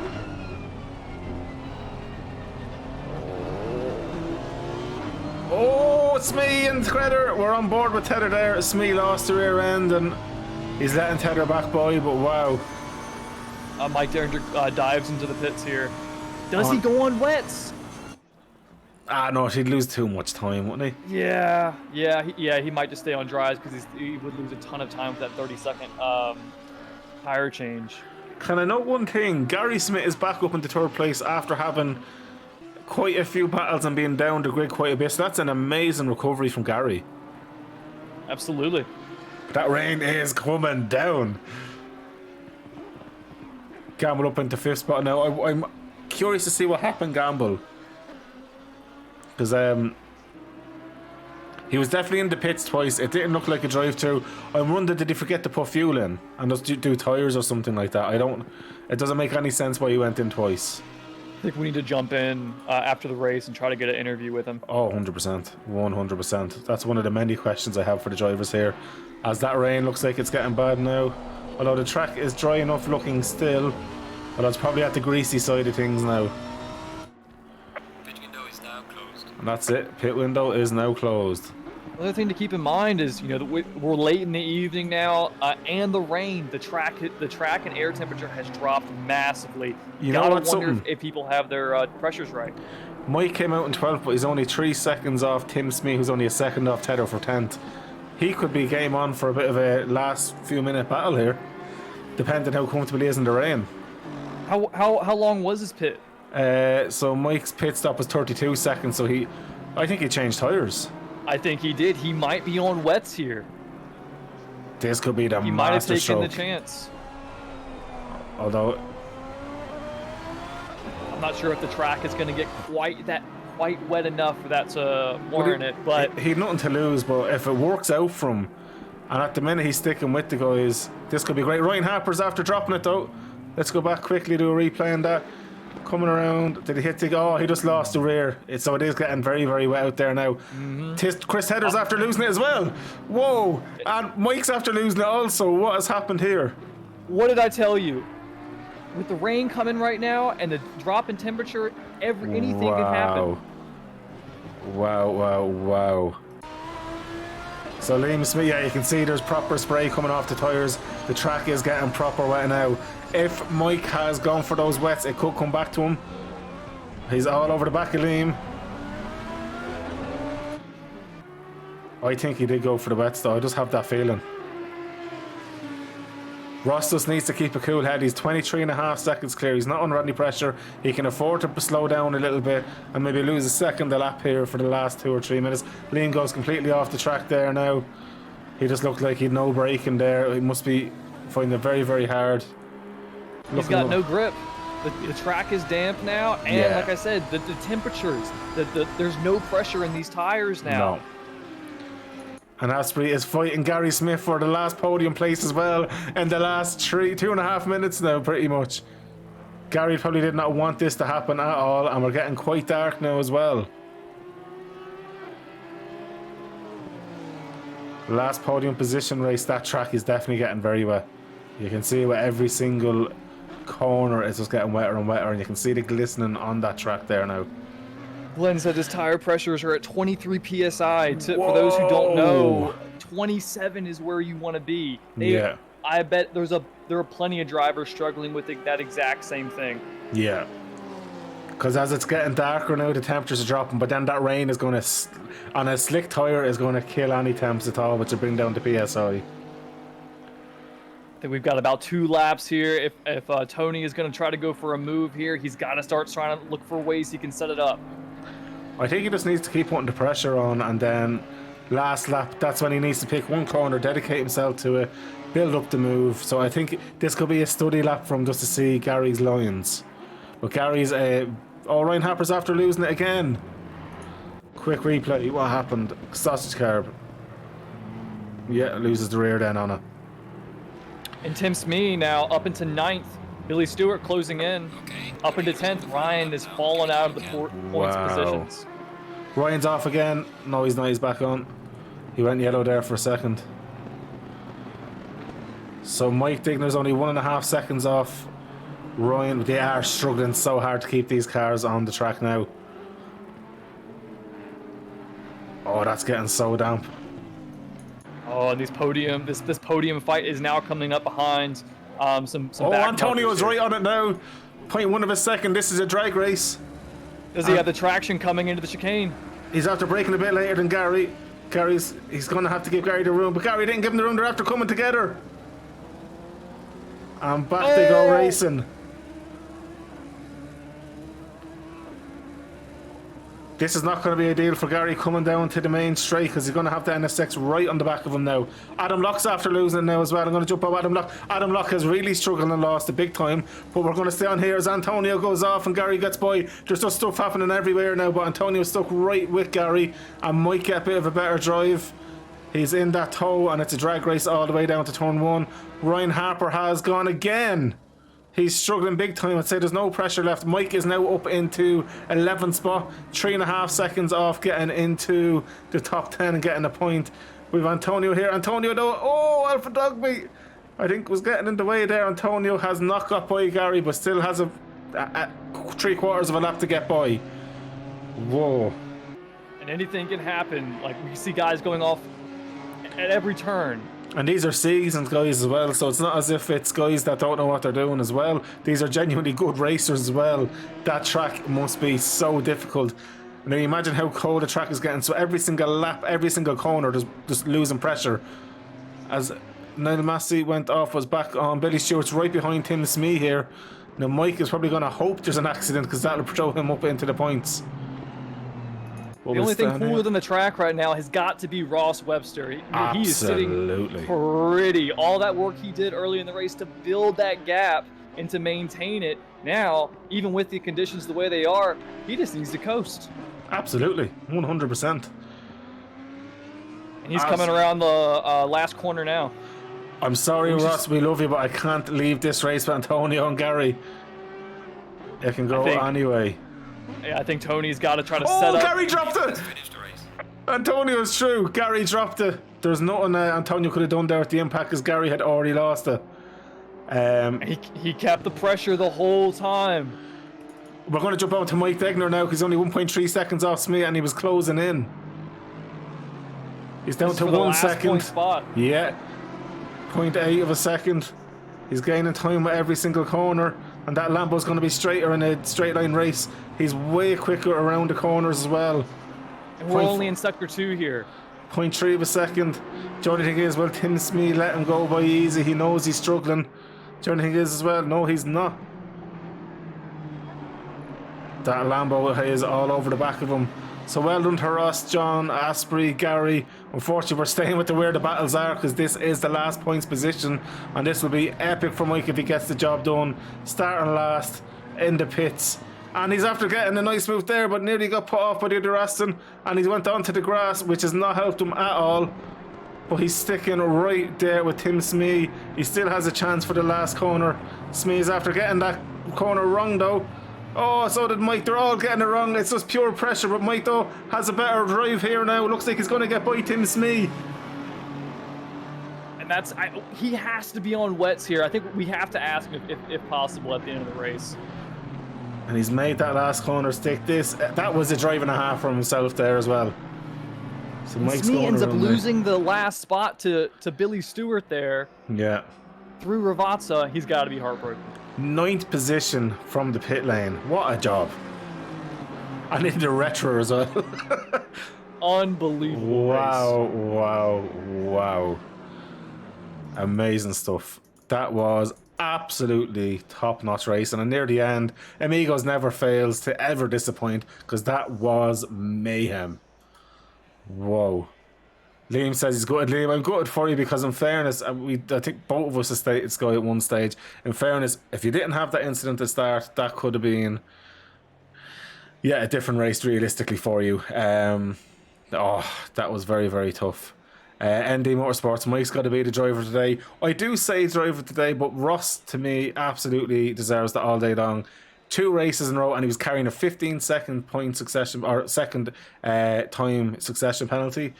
Pulled out the gap, done what he needed to do, and got the car home 22.3 seconds ahead of John Dudley. But that was a great job from John Dudley because he was in the mix of some incidents earlier on in the race. Comes home then in 2nd spot as well. You can't go wrong with that. Then Antonio done a great job in 3rd. So I think now, Sky, should we jump in with the guys? I think we should. Brilliant. So we're going to go over into the drivers' chat here, guys. So do you want to start with the first interview? Sure, yeah. We do Webster first, or? Absolutely. We'll jump in there now, bro. 15. I was doing 51, and I got a stop go 30. You got 5 seconds cool. wait for Chris to undo the disqualification. How are you doing, lads? We're just going to jump in really quick and rob you for a quick chat beforehand. I think Sky's going to start off a quick interview though with the race winner, because what a win that was. Yo. Ross, what a drive, man. What a drive. And we were saying at the end of the stream there, like, everyone was going off left, right, and center, but because of the lead you were able to build up throughout the race, you would just be, I assume you were just cool. Yeah, Just keep it on the track. I'm a bit gutted that there wasn't more rain, but I was kind of looking forward to it for like strategy differences. But yeah, no, it stayed dry, made it a bit easier. Just pushed as hard as I could to try and get the 15-second gap and cover any pit stop losses or anything. So yeah. And You had it and more. Yeah. You're after matching Gary's 2 race wins in a row. Can you make it 3 next week? Where are we next week? I think it's Bathurst, isn't it?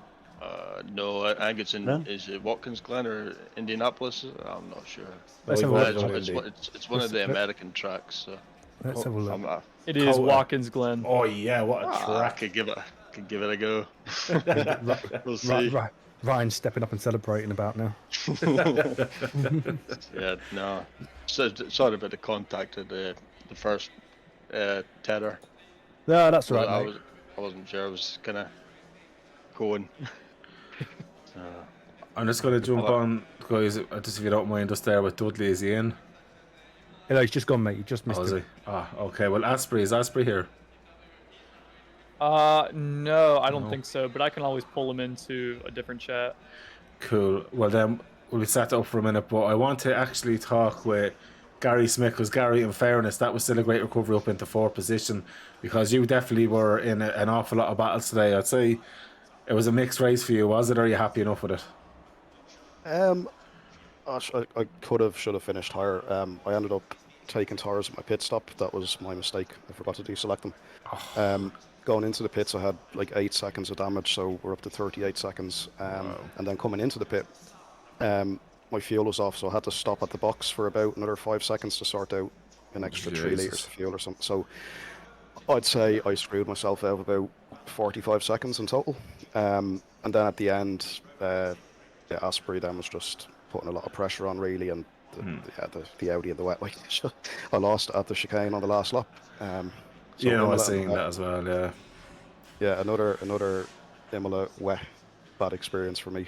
But yeah. I think it's the nature of those cars, with those sausage carbs, because we were saying it in the pre-race build-up. It's just so tough for any mid-engine car with those sausage carbs. It's going to just throw you off completely. Yeah, like I had the right height raised a lot, so I can normally attack them. But this, like that particular turn in, like it wouldn't turn properly at the first curb, and then it just like straight lined onto the second one, and the middle of the car caught and then just spun me the opposite direction. So shit happens, but yeah. Absolutely. And Sky, do you want to go through Matthew, because we probably have a million questions for Matthew. Green light. You've got to ask, Matt. So we were confused. What did something happen in the pits? Yeah, I saw the pit line and thought it wasn't bold enough to be the actual limiter line, and so I went over at like 100 kilometers an hour. Oh, and then I got disqualified. That's what happened in the pits, and then Chris undisqualified me, thankfully. So I managed to get 5th, but I'm pissed off. I'm still annoyed. Wow. Yeah, because I knew there was just something completely wrong. I was like, that makes no sense. Yeah. I had the fastest pit entry, so I'm pretty happy with that. Like, but you know, wasn't that good. No, that was an achievement. It was unlucky, but you were having a good race. You were involved in some good battles. To be honest with you, guys, I don't know what's happening, but Amigos is just getting the racing. There hasn't been a boring week. It's just getting better and better and better each week with all these. And even like you are having bad luck stories and good luck stories as well. And another person who had a bit of bad luck in the end of the race, Ryan Harper. How are you feeling after that? I'd say you were dizzy. Is he here? Is he gone? I don't think he wants to talk. I don't think he's in here. Yeah, he had a. Sorry, mate. Are you talking to me? I was making a brew in the kitchen. I was watching the stream, so. Yeah, no, Ryan, I was just asking how are you feeling because you had a very tough last hour ending to the race, should I say there? Yeah, it's difficult on a Monday because I don't get much practice for it, to be honest. So I jump on with like half an hour to go with a car that I'm not familiar with, and obviously the weather, and I just don't know what to do. And I don't like Imola as it is in the first place, so I reckon I had a bit of pace under the hood. To be fair, if I like I said, practice and stuff. But towards the end, I pulled my hammy a little bit. My hamstring's been killing me. So I was just trying to. I thought I'm not going to make it worse by trying to go on the limit. So I thought, right, I'll just try and right foot brake. Yeah, that went well. So, yeah, that was it. That was very unlucky. To be honest with you, oh, sorry, go on, Scott. I think. Well, you can finish, and I want to interview Mike here. No bother. Ryan, what I was going to ask you as well is that you were having a very, very strong race for most of it. What happened then that was like the nail in the coffin then before the rain? Because it looked like you dropped down the order a little bit. Was there contact or what happened? No, I just lost the car. Span. Yeah, I think I had a bad start, didn't I? I had a bad quali. Couldn't get a lap together. I reckon I had a lap in there to get me up the field and didn't do it. Span, as I seem to be doing first, second lap, last few races. And then I just thought, oh, forget it. I'm not really bothered anyway. Just drive and enjoy yourself. Try a new car out. Try new things. Absolutely. And that was it. And then obviously the DT comes as it's like anything, isn't it? It's like buses, isn't it, with me? At the minute, it's been tough. But in fairness, this is kind of the track as well where I'm actually surprised there wasn't more than one or two drive-throughs from track limits, being honest. Yeah, it depends. It's on the chicane, and you got to yeet it, haven't you? But then I don't know what the track limits are there. I was trying to take it as fast as I can to try and get a fastest lap. That's all I was trying to do, and obviously it's too much. It's difficult. I don't know what the track limits are there. To be fair, it might be, I think it's on the left-hand side, yellow curbing. I think I'd take too much of that, maybe. I'm not sure. Yeah. For Sunday's league, I'll be definitely analysing it. Don't worry. Absolutely. Guys, just so you know as well, for whatever reason the game crashed just at the start of the race, but we did get after about a lap in. Unfortunately, it just took a while to get everything back going. I don't know what happened with the game, but I'll put the two bits together obviously for YouTube, so just in case you're wondering, the race start was the only thing really missed there, unfortunately. But do you want to go on with the next one there, Mr. Sky? Absolutely, Mike. And if it wasn't for Ross just absolutely running away with it and managing to get a win with a success penalty, I think you deserve driver of the day. I mean, you started from the pit lane in the Ryder and still managed to get into the points. Walk me through it. Well, first of all, I went to go turn down my spotter, and I thought I hit the drive button, but I didn't. So then I started from the pits. And then at that point, I just had to put my head down and be like, you know what, it is what it is. It's 1 hour. Anything can happen. It's a really long race. So I pretty much just dug deep. And then I decided to pit very, very, very late with 2 minutes left for the pit window. And I grabbed wet tires because it was about to rain. And I was actually able to salvage like more places there. And the ending actually got pretty interesting. Right before Sector 3, Tedder had a spin,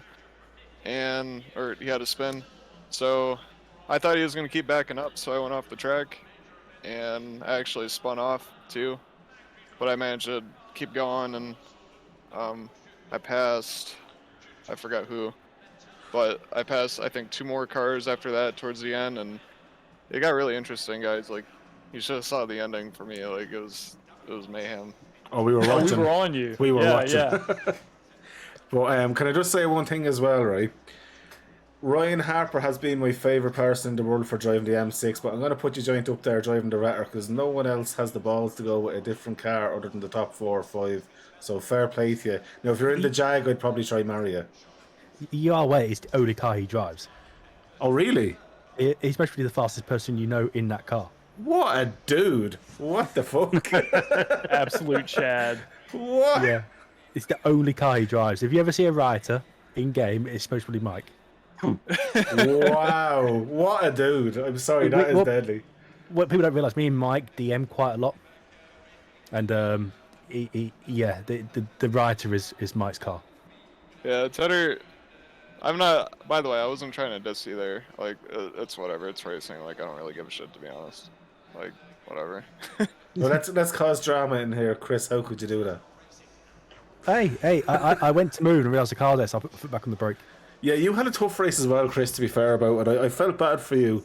But, like, in fairness, you just kept the head down and you finished the race as you should do. But how was your race? Because, in fairness, there was some highs and some lows there. Mate, I keep getting caught up in instances where I'm taking bumps and it's causing me damage. So I carried, I think it was 7 seconds or 6 seconds at the start from the first or third corner or something like that. Then I took 10 seconds when Smee lost the rear. That was 10 seconds, so that affected my car. That's when I spun afterwards. You know what I mean? So no one's sort of direct fault, but I'm taking quite a big damage here, and it's not my doing, if you know what I mean. And I'm just trying to deal with it and race. I'd like a clean race at some point. Absolutely. Well, look, it's due in the cards for you at this stage. It's been quite unlucky. Thinking of the championship with Mr. Franklin, I think you're going to lose the lead now to Gary again after this race. Yeah, I think so. Yeah, I mean, for me, I was praying for rain like through most of that race because I knew I didn't have pace in the drive, and it just came too late. I was kind of hoping because I'd done a bit of practice. In practice, I'd done a whole stint on the dries and thought the difference between dry tyres in the wet and wet tyres in the wet wasn't so big that it was worth it changing tyres. So I was kind of relying on it raining earlier than it did to try and bait a few people into taking tyres, whereas I would have not. But all of that was kind of immaterial because I got taken out at turn 1 and ended up at the back anyway. So yeah, a bit of I mean, I'm happy to get back to, what was I, 8th, I think. So happy to get back to there, but yeah, just kind of a bit like Chris, could have been a lot better than it was. Yeah, well, just some positives to take away because that Ferrari, I'd say, was probably not the ideal car for this track. It's not the track for that car, definitely. No. So yeah, damage limitation, I guess. Yeah, well, look, you're doing very well. I'm looking forward to seeing actually the overall points difference now once it's all done up on SGP. Who else have we talked? Darren Christie, what happened to you? Because it looked like you disconnected or just decided to give up driving for a few minutes. What happened to you? I hit the curb. I thought I was doing all right. Hit the curb, put it in the wall, and I had that sort of 10 seconds of should I just call it a day? I was wondering what was happening, whether it was a disconnect or not. It was just you thinking, do I just give up? Yeah. What was it, lap 3? And I just thought, again. But yeah, decided to carry on and got a SG30 instead. Oh, well, look, I'm glad you stayed carrying on because it's one thing I'm trying to push for even ERA is to put like a points penalty on people quitting from a race because I'm a firm believer now you should race it to the end. So I'm glad you were an advocate of that as well as Chris and a lot of you tonight because it was a tough race for a good few years tonight and even Ryan at the end there. So it's great to say that like the mentality in this league is, you know, no matter whether you have a good or bad race, you're going to finish it off. So I'm loving seeing that with you guys. Had a target. Alpha was my target, so I chased him down. Give me something to race against. Yeah, apparently it's my week for being the target, isn't it? Oh yeah, after the endurance as well. Yeah, you poor exactly. devil. You poor devil. Alpha, how was the race for you, by the way? It was a learning curve, as always with Amigos. I love it. I can't get enough. Well, it was that good. One of the viewers is joining in as well, by the way. They're after trying to get into both Discords, just so you know. Yeah, it's not the sort of racing that you get anywhere else, and it's all experience. So the next time that I have a wet race at Imola, I'll probably do a bit better. You'll be prepared, absolutely. Sky, would you like to talk to Smee as well? Because I don't think we got to talk to Smee yet. I don't think it's worth talking to me. I had a fucking shocker. But that's what we want to know. What happened? Sky wants to jump in. Yeah. Yeah, just walk me through your race. It looks like you were a bit like you didn't look like you were able to find a rhythm. No rhythm at all. I've been messaging James already, apologising profusely for the turn 1 incident, and yeah, it was just horrible. Just couldn't do anything right for whatever reason. And I usually love Imola. I'm usually really quick at Imola, but yeah, just wasn't the night tonight. It's one of them. Yeah, we all have those races. This will be one that you just want to kind of put in the rearview mirror and look ahead to. Well, one, the evaluation races for ERA on Sunday, but also Watkins Glen next Monday. Yeah, I do like Watkins as well. So hopefully, and I love racing in Amigos. I love the changing conditions. So yeah, hopefully next week will be much better. I believe you can do it. Absolutely, absolutely. And Sparky, how about yourself? Yeah, that was a very interesting race. It didn't help that I'd still had my quali fuel in at the start of the race. So Oh no, that's why you went into pits. Change, yeah. But after that, yeah, it was pretty solid all the way through. Not too many incidents. The rain caught me out a little bit, but yeah, I thoroughly enjoyed that one tonight. It was a very, very fun race, and Skins as well. We didn't get to speak to yourself. Yeah, how are you doing? Yeah, not bad.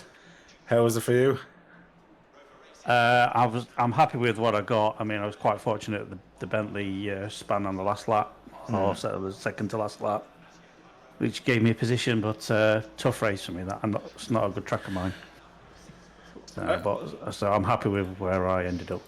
Well, what I'm liking about this league as well is that it puts you out your comfort zone, and especially it gives you a tough track like Imola, and then decides to just fuck you up with the rain at the start and at the end of the race. So I'm loving that about it. There was only a 30% chance that was going to be dry today.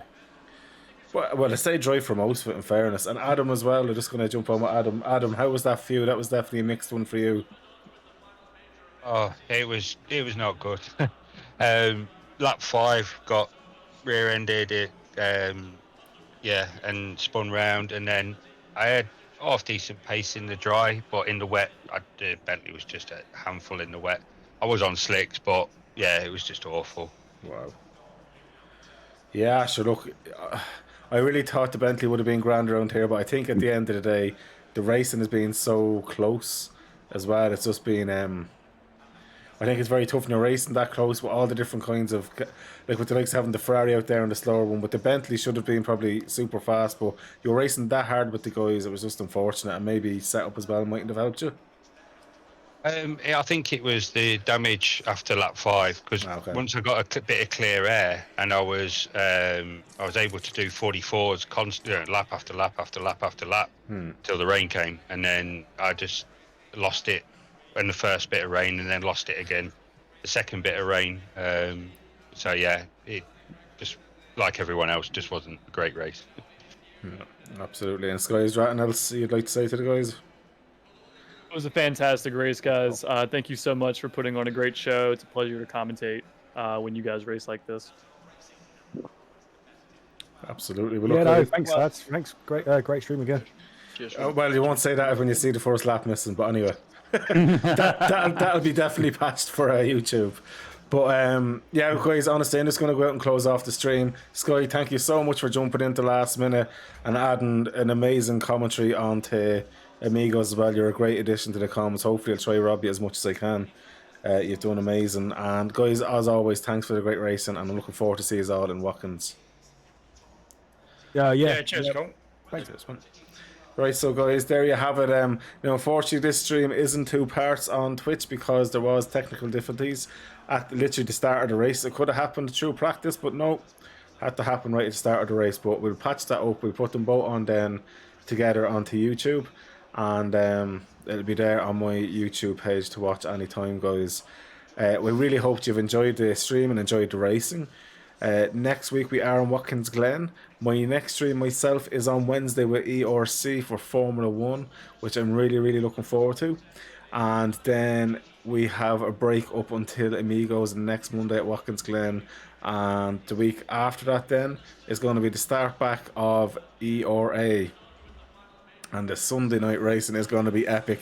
106 confirmed drivers. Evaluation races next week. It's going to be epic. On February the 4th as well, we've got our endurance series. Guys, do not go anywhere. Join up with Amigos, join up with ERA, and Eleanor Racing there as well. Eleanor Logistics Nightmare Racing League.